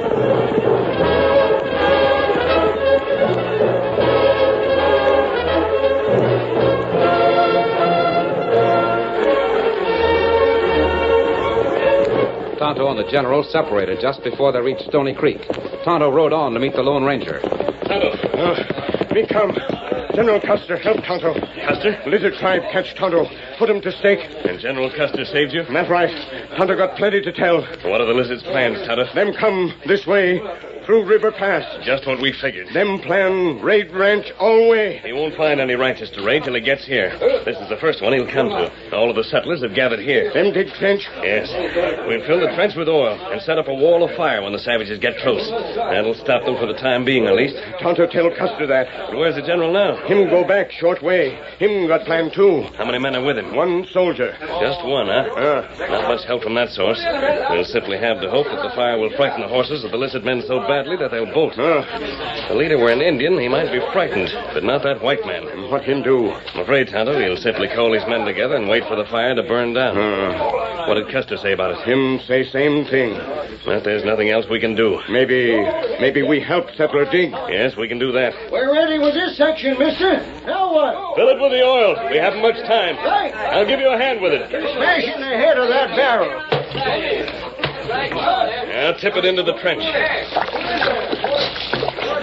Gosh, there sure is under an awful sinful waste of good first-rate coal oil. There's enough oil there to light my lamps for 10 years. Sight of good it'll do if you ain't here tomorrow night to need coal oil for your lamps. The men of the next section of that trench pretty well finished. Yep.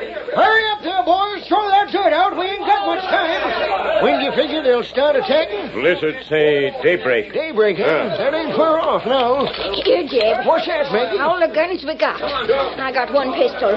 I'll carry it and keep it alongside me during the fracas. That's a good idea, Maggie. I'll load. You do the shooting. I've told the other women to do the same for their men. That's all there is the barrel of oil. That'll do for this trench. Now let's get to the others. Hurry up, men. Get the rest of them barrels out here along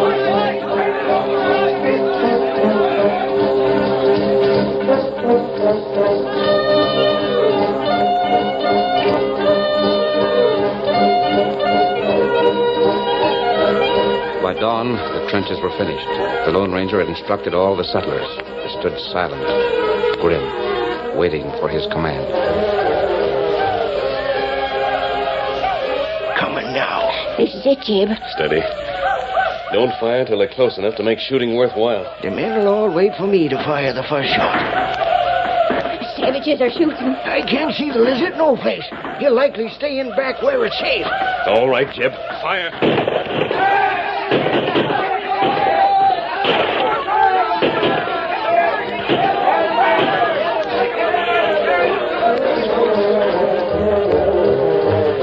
Savage horde raced toward the small band of pioneers. The first volley from the white men sent a dozen spilling from the saddles, but the rest charged on.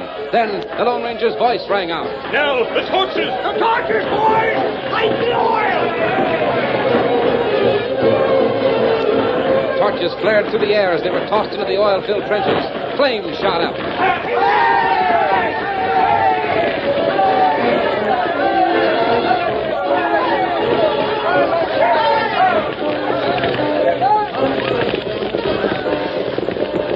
Wall of fire that leaped up between the lizard warriors and the white settlers frightened the Indian ponies for a moment. It looked as if there might be a rout. But the lizard cried, "Hold your horses! Keep them controlled! That's a tricking and won't last! Now stay right where you are and keep firing into them flames!" I know that trick! Just hold your position and we'll charge as soon as the flames die down! Keep shooting!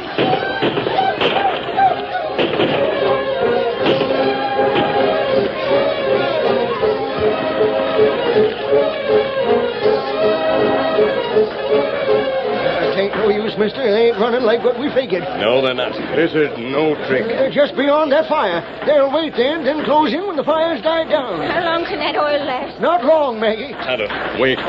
Maybe we get help in a minute. Are you sure of what the general said? Custer got schemed. It's up to Custer, then. What's that about, Custer? Jeb, we aren't beaten yet. We still have one card to play. Then you better play it quick. That fire's burning down.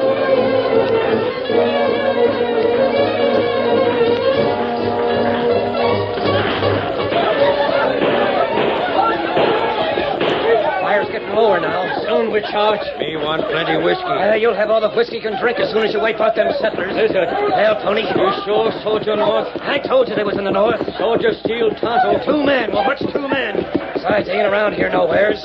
Look, the flames are going down! Get ready, men! Get ready for the charge! Bugle, an army bugle. Plenty soldier come. Lizard betrayer. No, wait. Listen, lizard betrayer.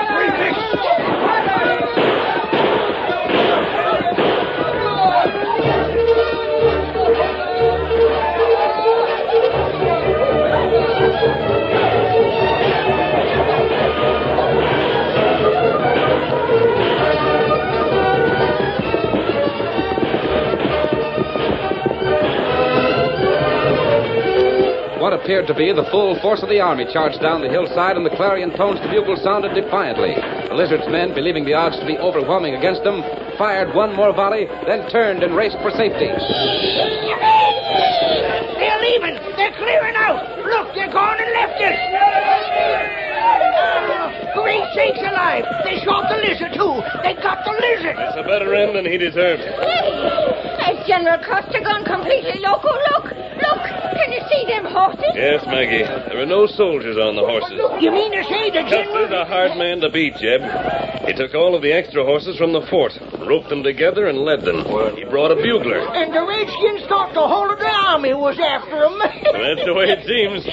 Boys, we're saved! By the time the lizard warriors get ready to attack again, the soldiers will be back from the north. I think without the lizard to lead them, the savages will soon break up. And that'll be the end of them. Their own people will seek them out and punish them. Gosh, it's a doggone shame there ain't more men like General Custer and the Lone Ranger. Hello, Silver! Hawaii!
The story you have just heard is a copyrighted feature of the Lone Ranger, Incorporated. The reason you don't hear or see much about the Lone Ranger these days is because Disney acquired the Lone Ranger intellectual property, and they're being pretty serious about enforcing it. We still bring them to you as we're able to find some episodes, but we don't bring them a lot to attract attention, if you know what I mean. 73 years ago, January 3rd, 1941, The Lone Ranger, here on Classic Radio Theater with Wyatt Cox. Up next, someone who needs no protection. Britt Ponsett, the six-shooter. Jimmy Stewart stars in an episode from 70 years ago. That's coming up next here on Classic Radio Theater with Wyatt Cox. Not all careless drivers have accidents, but many such careless drivers cause accidents. A woman driver who drives slowly down Main Street while doing a little window shopping is a menace. So is the man who insists on telling the people in the back seat of his car about his poker game last week. It's no wonder that ordinarily cautious drivers start to lose their tempers and take dangerous chances to pass these careless drivers. When an accident results, the person who caused the accident probably won't even be touched. So the National Safety Council says if you want to window shop, get out and walk. If you are too busy describing one of your sterling feats to pay any attention to traffic, get out and walk. The driver's license you have does not give you the right to endanger the lives of your passengers or other human beings. Driving can be dangerous. Keep your mind on what you're doing, or walk. And tomorrow on Classic Radio Theater, crime drama with Dragnet, Screen Guild Theater adaptation of Suspicion. Also, Gangbusters, The Lives of Harry Lime, and Mr. District Attorney. But right now, Jimmy Stewart as the six-shooter, the NBC program that aired 70 years ago, January 3rd, 1954, the story entitled A Friend in Need. James Stewart as the six-shooter.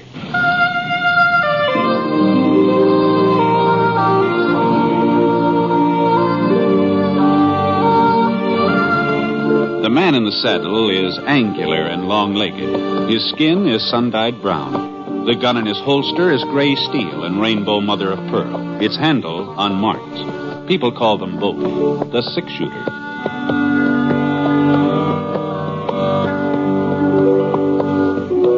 The NBC Radio Network presents James Stewart as The Six Shooter, a transcribed series of radio dramas based on the life of Britt Ponsett, the Texas plainsman who wandered through the Western Territories, leaving behind a trail of still-remembered legends.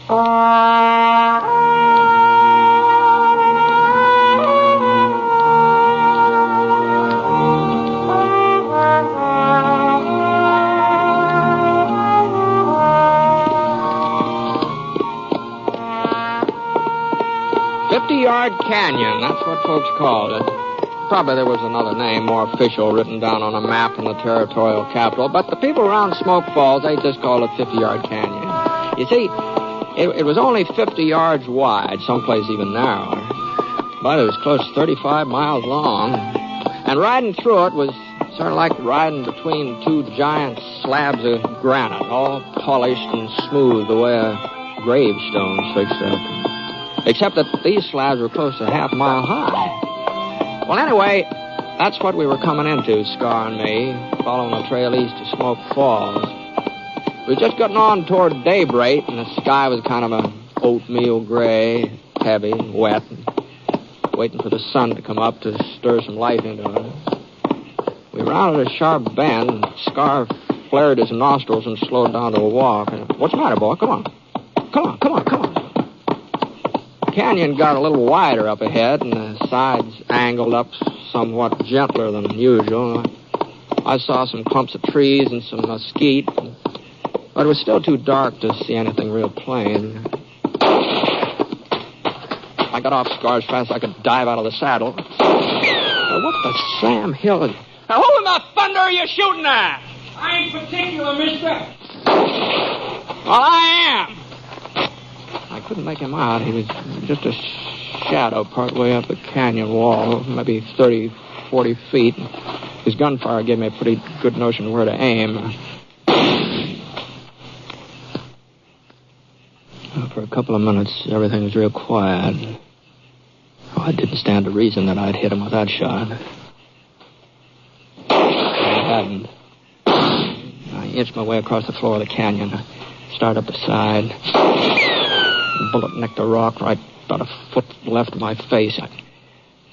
He knew where I was, all right. But then I had a pretty good notion of his whereabouts, too. Well, a man's entitled to a lucky hit every once in a while, if he wasn't faking that yell. It seemed like there was only one way to find out. All right, drop it. Come on, drop it. Okay. The pistol slid out of his hand. His shirt sleeve was stained pink at the elbow. Twisted around, gave me a squint. Just then the sun swung up over the top of the canyon and spilled over the sides.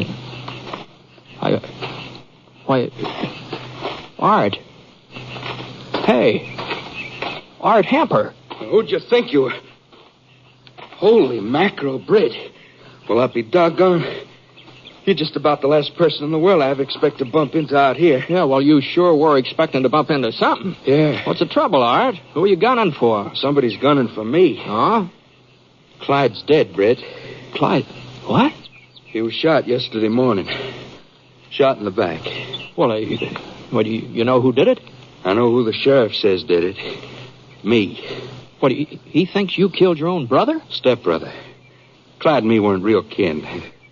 But we was as close as if we did have the same blood. Yeah. Well, speaking of blood, Art, that elbow of yours. A bullet only grazed me. I'll tie my bandana around it. No, you better let me give you a hand. Here, I'll tell you. Where'd the sheriff get the idea you had something to do with Clyde's being shot? Well, it's kind of a roundabout story. You see, Pa died a couple of months ago. Oh, I didn't know that. I'm sorry to hear that. Oh, sure. Yeah, well, that ought to take care of your arm for the time being. Thanks. Well, in his will, Pa left things equal, half to me and half to Clyde. Uh-huh. Folks got the idea that him being my father and not Clyde's, well, they thought I was kind of put out by Clyde's getting the same as me. But you weren't. Oh, of course not, Britt. I didn't have no complaint. Clyde was as close to Pa as I ever was. He was entitled to just as much. Uh-huh. Well, how did Clyde happen to get shot, Art? That's what I don't know. I just don't. I'd give anything in the world if I did. Well, you said yesterday. Well, in the morning, about 7 o'clock, I was in the barn hitching up the buckboard. I heard somebody at the pump outside. I figured it was Clyde drawing a bucket of water, and then I heard the gun go off. I started for the door, but before I could get there, Clyde stumbled into the barn. He was holding on to his belly, and he fell forward into my arms. That's where he died, Britt. In my arms. He didn't say anything? Oh, he tried to talk, but the words just wouldn't come out. He tried to tell me who shot him, but just couldn't. I'll find out, though, Britt. Someday I'll find out, and I'll get even. I'll take it easy, all right. Instead of blaming me, why ain't Sheriff Vale looking for the guilty man? Why ain't he going after the real killer? Well, you're sure the sheriff does blame you? Well, he arrested me yesterday afternoon. Oh, I see. Tried to take me into town, but I gave him the slip. Rode up into the canyon here. Oh, well, now, you shouldn't have done that, Art. If you're innocent, you'll get a chance to prove it. Running away, that just makes you look guilty. How could I prove anything dangling from the branch of a tree? What are you talking about? They was going to lynch me. George Crump and Sam Bitley and the other fellas were the sheriff, and he wasn't going to do nothing to stop him. He said hanging was better than I deserved. You don't know Sheriff Elbridge. No, you must be new to Smoke Falls. Well, you don't believe in wasting time with trials and juries. I wouldn't be the first man Vale's let the boys take care of. I see. That's why I had to get away. Oh, I knew I couldn't run too far before they'd catch up with me out here in this canyon. Well, you are kind of boxed in. Yeah, but I figured a day or so and the fellas had cooled down, listen to reason. Maybe they'd even pick up the real killer's trail by then. Uh-huh. I thought you was one of Vale's posse when I heard your horse. That's the reason I fired. I wasn't aiming to kill anybody, understand, Britt? I was just hoping to scare you off. Uh-huh. Well, even so, it sort of seems like to me you stand a good chance of making things worse for yourself the way you've been acting. I'm not saying that a man has to sit tight and let himself get lynched, but it just... What do you think I ought to do, Britt? Well, I don't know. I'm riding into Smoke Falls. We could ride along together. If you give yourself up, that ought to be something in your favor. Well, yeah, I guess you're right. My horse is starting to go lame. I couldn't go much further anyhow, but tell you the truth, Britt, I'm scared. You scared? Well, they had a rope. George Crump was carrying it when the sheriff arrested me. And the way the fellas looked, their eyes half closed and their faces red, sort of like they had a fever. I ain't never been a coward, Britt, but I was scared. Well, like you said, they'd probably cool off by now. Well, if there was some way I could just be sure. Britt, maybe if you was to talk to him first. Talk to him? Well, before I give myself up. They must be following me. You're bound to run into them on your way into town. Well, I suppose so. Oh, they'd listen to you. They respect you, and they'd have to listen. Even Sheriff Vale must have heard about the six-shooter. You could tell him that I never had nothing against Clyde. You knew he was always friendly, even when we was kids. Sure. If you'd make the sheriff understand and the boys with him, well, then I'd feel better about going back into town. Britt, you ride on ahead. They can't be more than an hour or so away. Tell them I'll give myself up. Tell them to wait for me at Squirrel Rock. You know where that is, don't you? Yeah, I guess so. Well, tell them I'll meet them there at noon. I don't know, Art. You don't think I'd run out on you, Britt? You don't think I'd do a thing like that? No, but Well, all right, then. Squirrel Rock at noon. That'll give my pony time to rest up.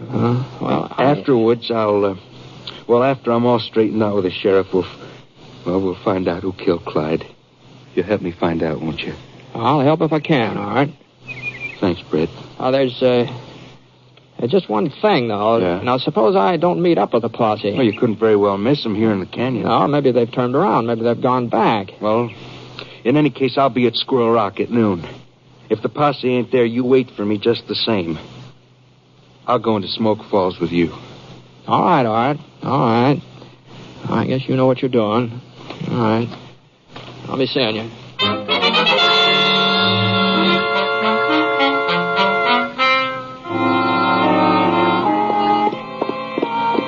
It was about 10 o'clock in the morning when I passed Squirrel Rock. Not much later when I met up with the posse. Wasn't much of a posse, though, just 3 men. Well, on the lead gave his pinto the spur and trot up ahead of the other 2. He's a good-sized man, big bone, solid with a tangle of red hair and splotches of freckles across his face. And the way he wore his revolvers and rested his hand against the butt of one of them, you could tell who he was, too. Even if you didn't happen to notice the star on his vest. Howdy. Morning. I'm Sheriff Vail from Smoke Falls. Yeah, I've been expecting to run into you, Sheriff. Oh? My name's Ponsett. Britt Ponsett? It sure is. Well, how are you, Britt? What are you doing around here? Oh, I'm just passing through, George. Sheriff, ain't you never met up with the six-shooter? No, can't say as I have. Heard about him, though. And this here's Sam Bitley, Britt. Oh, yeah. Howdy. You said something about expecting us, Ponsett. Yeah. Art Hemper thought you'd be heading up this canyon. Hemper? What were you... You mean you ran into Art, Britt? Early this morning. Oh, doggone it. That's who we're looking for. Yeah, he told me. Well, did he tell you why? Sure. Yeah, his brother was killed yesterday. You wanted for murder. And you knew all that? You just let him go scot-free? Oh, what'd you expect me to do? You could have brought him in, saved us the trouble. Yeah. I'm not a part of your posse, Sheriff. Besides, Art willing to give himself up. Give himself up? He says he didn't have anything to do with Clyde's death. The only reason he ran off is because you were talking about lynching him. Say, Britt, are you gone loco? You didn't actually believe him, Ponsett. Well, I've known Art for a good many years, Sheriff. Well, looks like we know him a little better than you do. Yeah, I saw it, Britt. The whole thing with my own eyes. I saw the murder. No, now, hold on, George. Now, you didn't see it. Tell you, I saw it. I was riding past the Hemper Ranch, and Clyde and Art were out behind the barn. They didn't notice me. They were too busy arguing and shouting. Then Clyde turned and started to walk towards the house. Well, Art pulled out his gun and shot him in the back. Clyde didn't even have a chance to draw. Well, is that the truth, George? As true as anything in this world. Well, I swung around, and I headed into town to get the sheriff. And that's when Art spotted me. He got off a couple of shots, but I was out of range. Well, the story he told me is entirely different. Well, that shouldn't surprise you too much, Ponsett. No, I guess not. What happened when you arrested him, Sheriff? Well, we didn't arrest him. No, we didn't. Why do you think we're out here looking for him? I see. But he took off before I could bring the sheriff back. We picked up his trail and followed it into the canyon here. And as for anybody trying to lynch him, well, there'll be no lynch law in Smoke Falls while I'm sheriff. Well, that's good, Sheriff. Yes, sir. And besides, ain't no need in his case. Any jury in the territory will convict him on the evidence. Why, of course. Yeah, well, it sure sounds that way, doesn't it? Well, doggone, I just don't know what to say, Sheriff. Well, you weren't to blame for believing Art. You were a friend of his. Before he changed. You went around to see how mean he's got the last few months. Always picking on Clyde and making life miserable for him. As if it was Clyde's fault the old man left him everything. Everything? Well, sure. Ranch, cattle, the whole shebang. The whole shebang. Yes, sir. I guess Jake Hemper knew Art wasn't any good underneath. I guess that's why he picked Clyde to inherit, even though he wasn't a blood relative. Well, you gotta admit, there's one thing Art's good at. Huh? Lying. The way he fooled Britt Ponsett, he must be a pretty convincing liar. Well, you'll have to give him that much. Won't you, Britt? Yeah, I'll give him that much.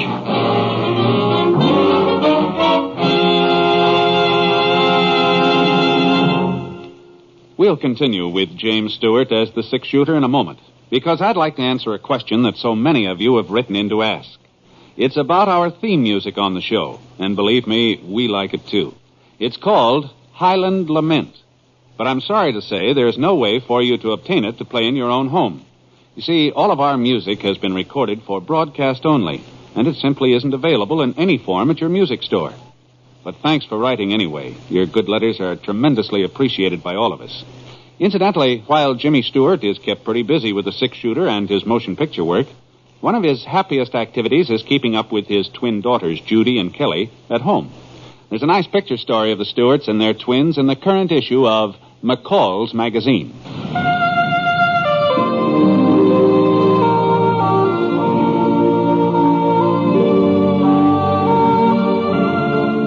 Now, Act 2 of The Six-Shooter, starring James Stewart as Britt Ponsett.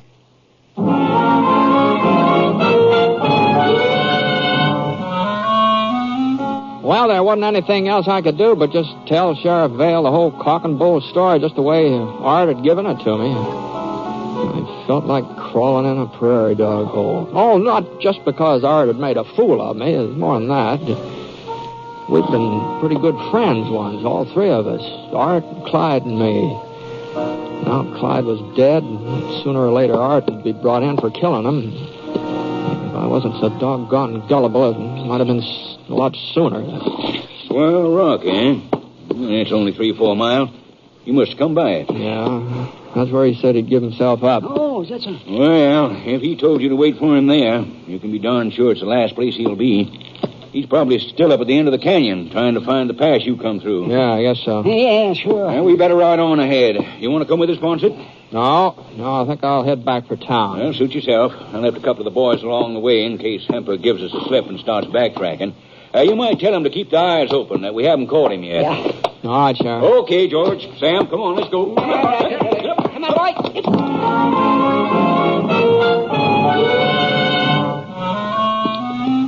Well, that's what I intended to do. Just head straight for Smoke Falls, but somehow I found myself turning around. I took it real easy, and then when I came to Squirrel Rock, I couldn't help pulling up. Whoa, boy. Whoa, Scott. Whoa. It was just about noon. The sun was square in the middle of the sky. There sure wasn't any sign of Art Hemper either. Not that I really thought he'd be there, not after what I'd found out from the sheriff.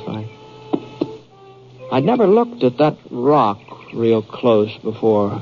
It was a lot bigger than most of the other boulders along the way, but that was about the only difference. I couldn't figure why folks got the name.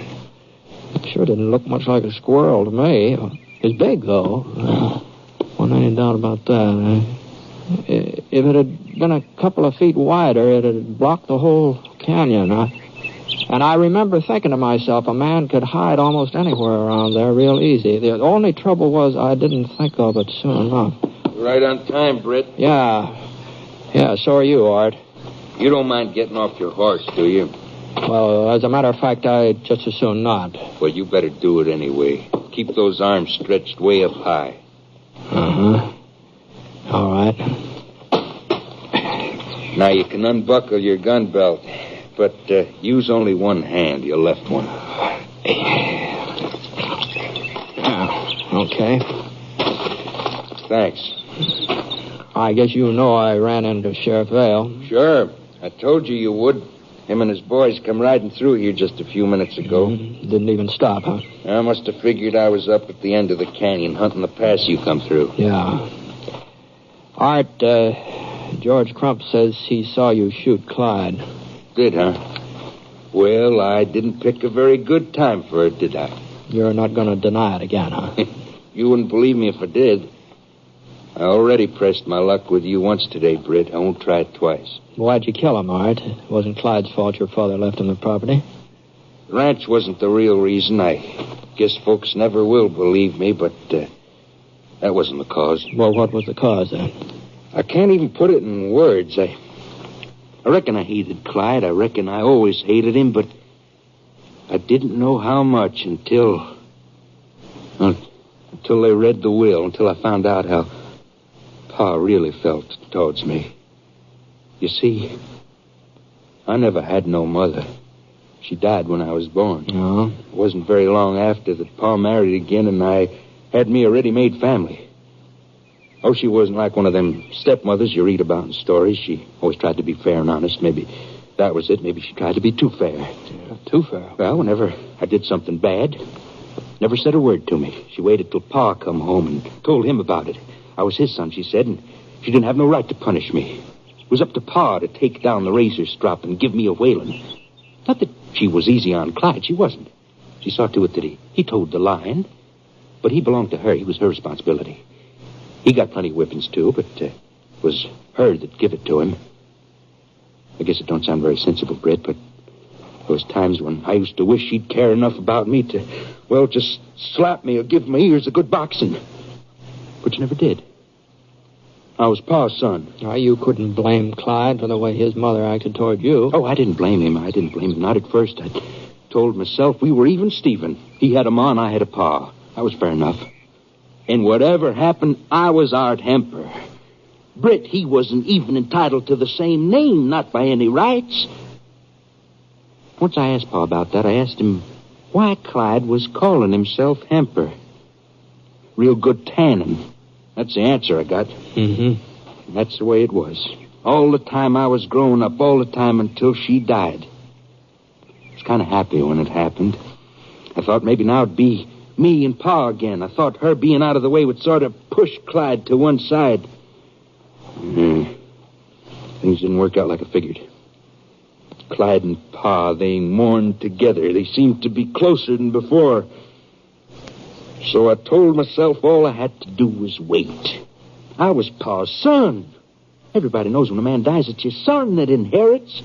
All I had to do was to wait. And then it did die. And I found out I'd been living my whole life on lies. I'd convinced myself that when the chips were down, Clyde wouldn't matter anymore. Pa'd realize I was his son, his only son. And then the day they read his will, I knew that I hadn't had a ma and I hadn't had a pa either. Clyde had had them both all the time. So I had to kill him. Maybe if he was dead, things would be different. Art. Stay where you are, Ponce. Now listen, Art. Now listen to me. I think I understand what you're trying to tell me. Some of it, anyhow. And maybe you weren't exactly responsible for what you did to Clyde, but you've got to give yourself up. Give myself up? For the first time in my life, I've got a reason for living. There's nobody standing in my way, not anymore. There's a posse standing in your way. They're past us now. They've gone up the canyon. I can ride out the Smoke Falls Gap without them even knowing. Sheriff Vale's no fool, Art. He figured you might slip by him. That's why he left some men behind. Well, they won't stop us, Britt. Us? Sure. You're taking me in town. I'm your prisoner. Of course, this gun of yours won't be loaded, but nobody's going to know that. And nobody's going to know I'm holding my own gun just inside my shirt. That nick you give me on the elbow, it's going to come in real handy. All right, Britt. Here's a 6-shooter. Not that it'll be much use to you now.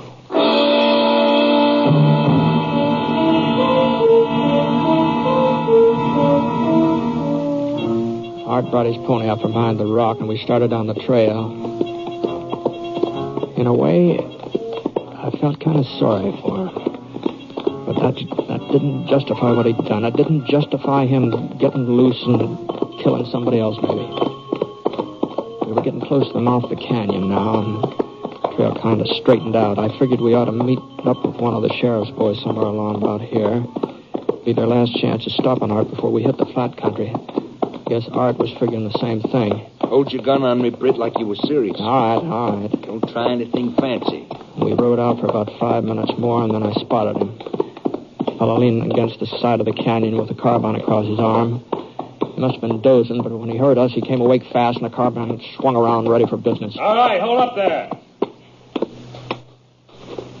So you got him, huh? Yeah, I got him. Who are you, mister? I didn't see you with the posse. My name's Ponsett, Britt Ponsett. Oh, sure, the 6-shooter. He give you any trouble, Mr. Ponsett? No, not so far. Well, where's the sheriff? He's back a ways. He'll be coming along. Well, maybe you ought to wait up here. We can all ride into town together. Now, the sheriff said Ponsett was to go on ahead. Oh? That's so, Mr. Ponsett? Yeah, that's what he said. Well, I guess you can take care of him. You ain't going to need no help. Not with that gun of yours. I hear it's about the fastest shooting 6-gun ever been turned out. Say, maybe you'd like to take a look at it. Oh, wait a minute. Here, catch. Are you crazy, Mr. Ponsett, throwing your gun around like that?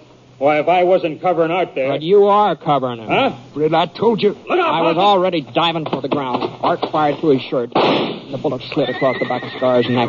Art didn't get a second chance. The carbine slugs tore into his chest, knocked him off his horse. He just lay there. He was bleeding bad.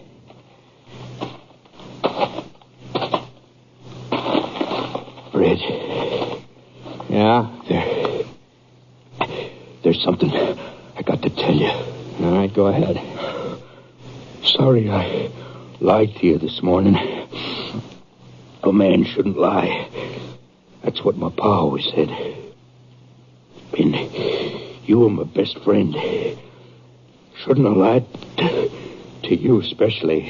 Well, besides, it didn't do me no good. It just goes to show you that lying don't pay. Pa used to whip me whenever I lied. I should have known better, Brett. I should have known that.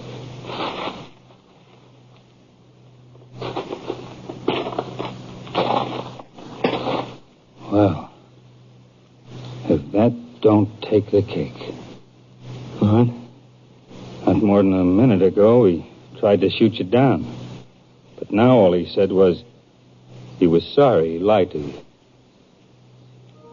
What happens to a man like that, Mr. Ponce? Oh, I don't know. I just don't know.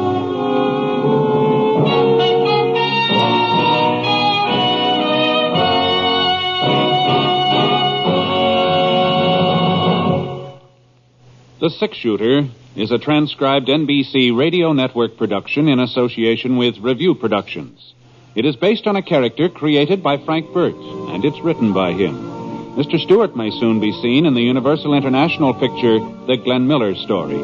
Others in the cast were Shepard Mencken, Bill Johnstone, Frank Gerstle, and Howard McNear. Special music for this program was by Basil Adlam, and the entire production is under the direction of Jack Johnstone. All characters and incidents were fictitious, and any resemblance to actual characters or incidents is purely coincidental. This is Hal Gibney speaking. This is the NBC Radio Network. 5 years earlier, this show would have been a huge hit and moved into TV. Sadly, because it came on so late, it didn't survive more than a single season. 70 years ago, January 3rd, 1954, Jimmy Stewart as the Six Shooter. Who else survived a good long time in radio? Well, Jim and Marion Jordan, Fibber McGee and Molly, and we'll hear from them in just a moment here on Classic Radio Theater with Wyatt Cox.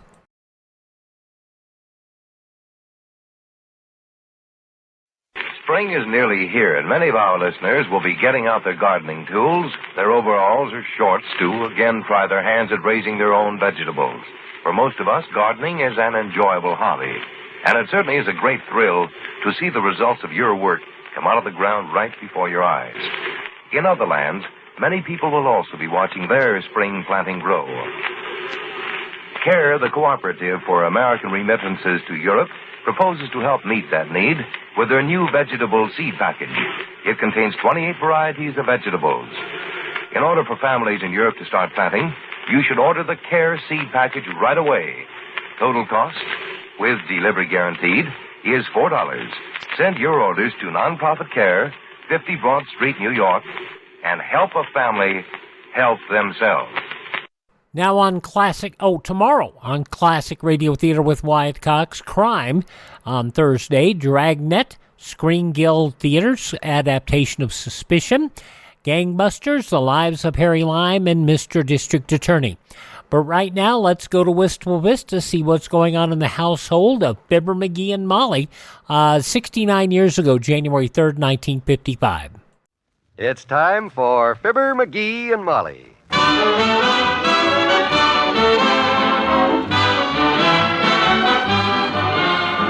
Sundays through Thursdays, NBC brings you Fibber McGee and Molly transcribed.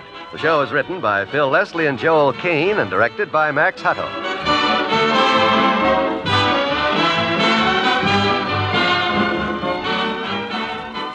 First, here are some words from our two friends that are worth thinking about. McGee, I watched a little red-haired tyke buying his weekly supply of candy today. Yeah? 2 cents for licorice whips, a penny for jawbreakers. Oh, he had every one of his pennies carefully accounted for. Smart kid. Now, when he grows up... I know. He'll be able to balance his checkbook. More than that. He'll be able to handle the kind of problem a lot of folks with limited incomes face today.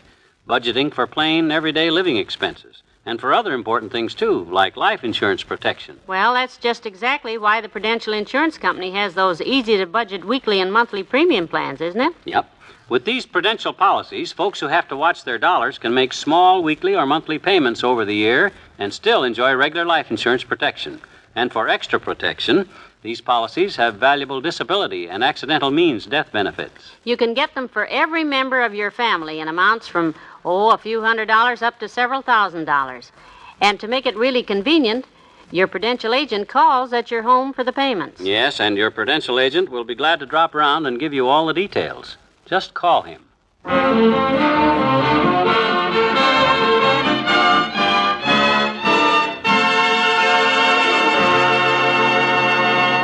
Hey, Molly. Yes?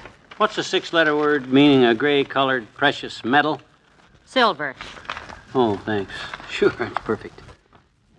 Silver, silver. No, McGee. Silver starts with an S. S? Oh, it can't start with S. Got to start with a C because it ties into 23 horizontal. That's a 4-letter word meaning causes illness. That's germ, of course, so... Germ? I put down Doc, D-O-C-K. Ah, these damn puzzles. They're not set up right. I'm going to quit. Good idea. I'll finish it later. Don't throw the paper away. Oh, I won't. I'll stack it on the back porch with the other crossword puzzles you're going to finish later. Good. Although, McGee, if that stack ever falls on you, it'll break every bone in your body. Boy, they're sure starting right after breakfast today. Come in. Well, good morning, Lester. Come in. Hi, Miss McGee, Mr. McGee. Hi, Les. Sit down. I can't stay. The reason I come by, Miss McGee, I'm going to drive over to the high school there and see if I can get me a couple of tickets for Saturday night's basketball game. And, well, I was kind of wondering if you need anything from downtown. Well, that's mighty sweet of you, Lester, but thanks, I don't need a thing. Good game Saturday night, is it? It's supposed to be the best game of the season, they say. I don't know if I can get any tickets or not, but, gee, I'd sure like to. I wouldn't mind seeing that game myself, Les. I'll pick us up a couple of tickets. Don't you worry about it.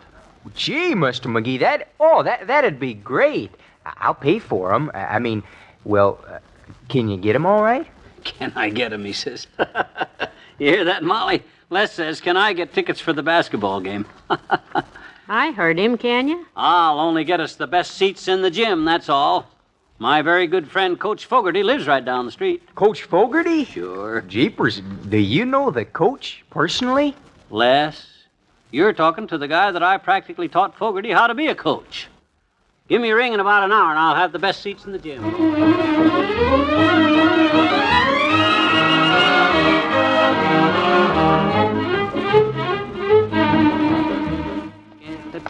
Get to throw that ball to the basket, the tisket. Let me see now. I think this is Coach Fogarty's house.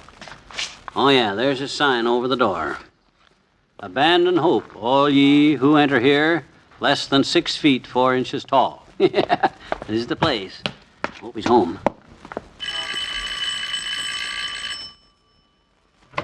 Who blew the whistle? Oh, it's you, McGee. Come on in. Well, thanks, Coach. Well, what's new? How's every little thing, Coach? Little things I'm not interested in, McGee. If they're not 6'4", they're no use to me. I know. I read your commercial outside. What I came over for, Coach, I want to talk to you about a friend of mine. How tall is he? No, you don't understand. I mean about the game Saturday night. Mighty important game. Playing Slow Rapids High. Do you know they've got a squad over there that there's not a player under 6'3"? Boy. And that's the girls' team. Wait till you see the boys. Oh, yeah. That should be quite a tussle, Coach. That's what I wanted to talk to you. Yeah, just a minute, McGee. Hello, Fogarty speaking. What? No, I can't get you any tickets for the game. All the tickets are gone. I don't care what you've done for me. I don't care how good you've been to me. I can't get you any tickets, and that's final. Goodbye, Mother. Now, what was it you want to talk to me about, McGee? It wouldn't be tickets to Saturday night's game, would it? Well, as a matter of fact... All day long I've heard nothing but, Coach, I gotta have 3 tickets. My brother-in-law's coming to town. Yeah? Coach, can't you get me a couple of seats? My boss will fire me if I don't get them. Well... I tell you, the next person to mention tickets to me, I'm going to tie his ends together and let my boys use him to practice free throws. Now, speak up, McGee. What'd you come over for? Well, I thought of a new play for the team, Coach, but I better not bother you with it now. No? No. It takes 16 men and 3 pairs of stilts. I better skip it. I'll see you around. Goodbye, McGee. Yes, I was going to ask you something. What? You wouldn't happen to know where I could pick up a couple of tickets, would you? My brother-in-law's coming to town.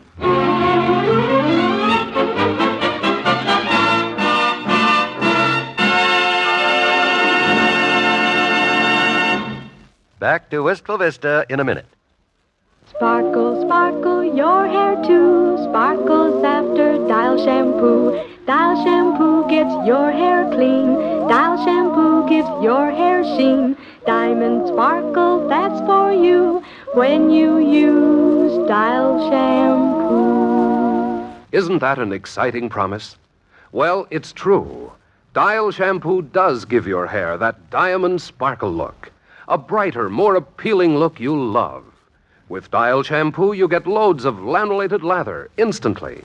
It cleanses every strand of your hair gently and thoroughly, leaves it ever so soft and ever so easy to manage. Get Dial shampoo in the unbreakable squeeze bottle. Until you do, you just can't imagine what a difference one shampooing can make. Diamond sparkle, that's for you when you use Dial shampoo. Dial shampoo.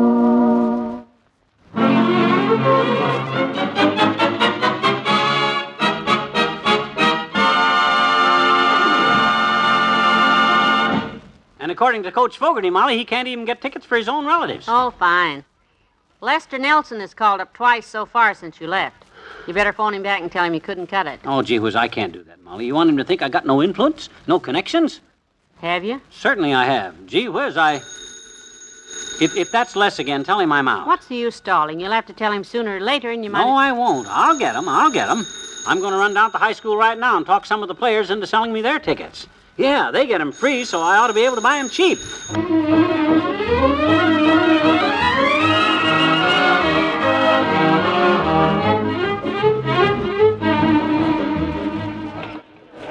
Boy, I sure got over here at a good time. School's just out. Ah, there's some guys that look like basketball players heading for the gym. Hey, Bud, you got a minute? Are you calling me, mister? Yeah, I'd like to talk to you a minute, son. You a basketball player? Huh? I say, maybe you better lean down a little so you can hear me. That better? Yeah. Say, how tall are you anyhow, Bud? 6'6". What do you weigh? 118, and that's all muscle. What's your name, Slim? Yes, sir. Huh? I said, yes, sir, that's my name. Slim. Oh. Slim O'Reilly. Yeah, well, look, Slim, what I want to talk to you about, it's about the game Saturday night. The game? Yeah. I tried to make a deal with Fogarty himself, but that guy wouldn't even listen to me. A deal? With Coach? Yeah, but he don't need the money anyhow, see? And I know you kids can always use your few bucks, so that's why I come to you. You're offering me money, mister? Well, Natch, you don't think I'm going to offer the star of the team like a guy as tall as you are must be bottle caps, do you? Go ahead, just keep talking. Well, this game is very important to I and a friend of mine, Slim. So I'm prepared to hand you right now any amount up to $5 if you can fix it so that... Say that again, mister. If I can what? If you can fix it so I and my friend... That's all I want to hear. Hey. Don't you try to move or I'll twist your arms off. Hey, let go of me. Hey, what the heck? Oh! Hey, Coach. Oh, hey, Coach, I got one. I caught one. Hey, try. Hold still or I'll break your arm. Coach warned us about crooks like you trying to bribe players to throw the game. Coach, I caught one. Oh, come on, let's get over here so we can get a hold of this man. No, hey, wait, you got me wrong. I'm not trying to bribe anybody. Good work, O'Reilly. Hang on to it. Don't worry, Coach. I got my double reverse hammerlock with a half Nelson on him. Grab his money for evidence. He's holding money in his hand. Let go of me. You're breaking my arm. Oh, give me back my money, Fogarty. Oh, for the love of... Hey, turn him loose, O'Reilly. Oh, my neck. And my arm. What are you doing over here anyhow, McGee? I'm trying to buy some tickets for the game. That's what I'm doing over here. If this ain't a heck of a way to treat a loyal fan, you'll be sorry about this, you guys. The school board's gonna... Oh,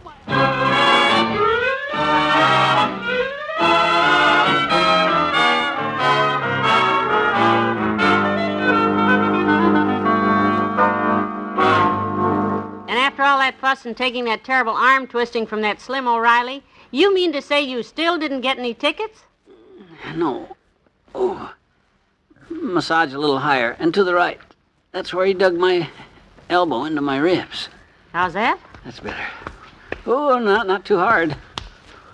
Much as I hate to say this, you had it coming. Yeah.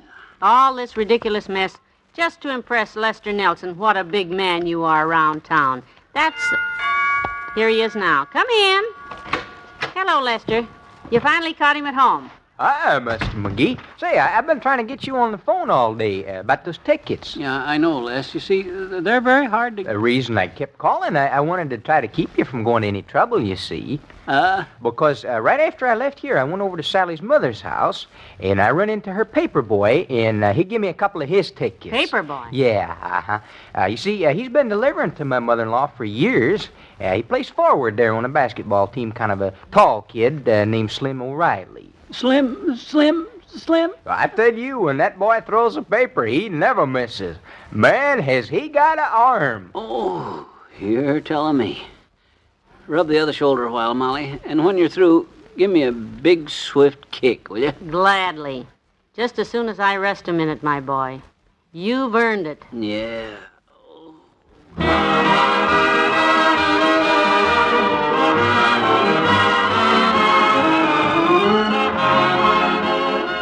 Fibber and Molly will be right back. Tomorrow's Tuesday, and that means Jack Webb will be with you once again in Dragnet, in the famous role he created, that of Detective Sergeant Joe Friday. As you travel the streets of Los Angeles with Joe Friday and his partner Frank Smith, you get a realistic, first-hand look at the tireless work of a big city police department. It's always fascinating listening, so be on hand tomorrow night for Dragnet.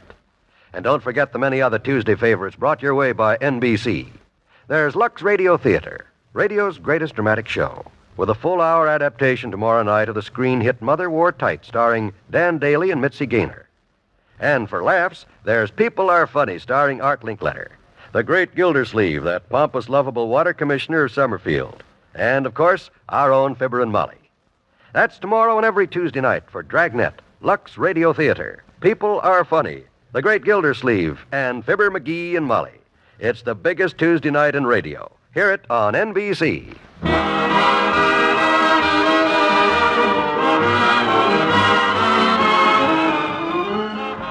What'd you say, Les? After all that trouble getting tickets for you and me, you can't use yours? Sally's making you go to a party Saturday night. Oh, my. Well, look, Les, I'll take your ticket, too, then. Yeah, I can take Doc Gamble. Oh, you already gave it away, huh? Oh, to him. Yeah, I guess he'd like to see the game, too. Okay. Who'd you give the ticket to? Anyone we know? Coach Fogarty. Good night. Good night, all.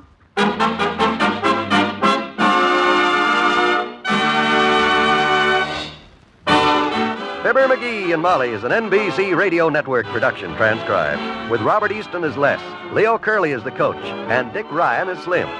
This is John Wald inviting you to go to an auction tomorrow night with Fibber, McGee, and Molly.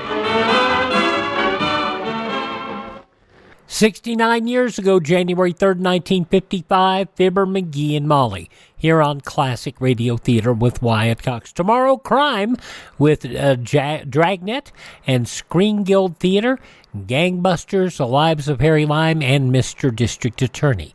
Thanks for joining us, and we will see you tomorrow. Don't forget our webpage, classicradio.stream. See you on Thursday.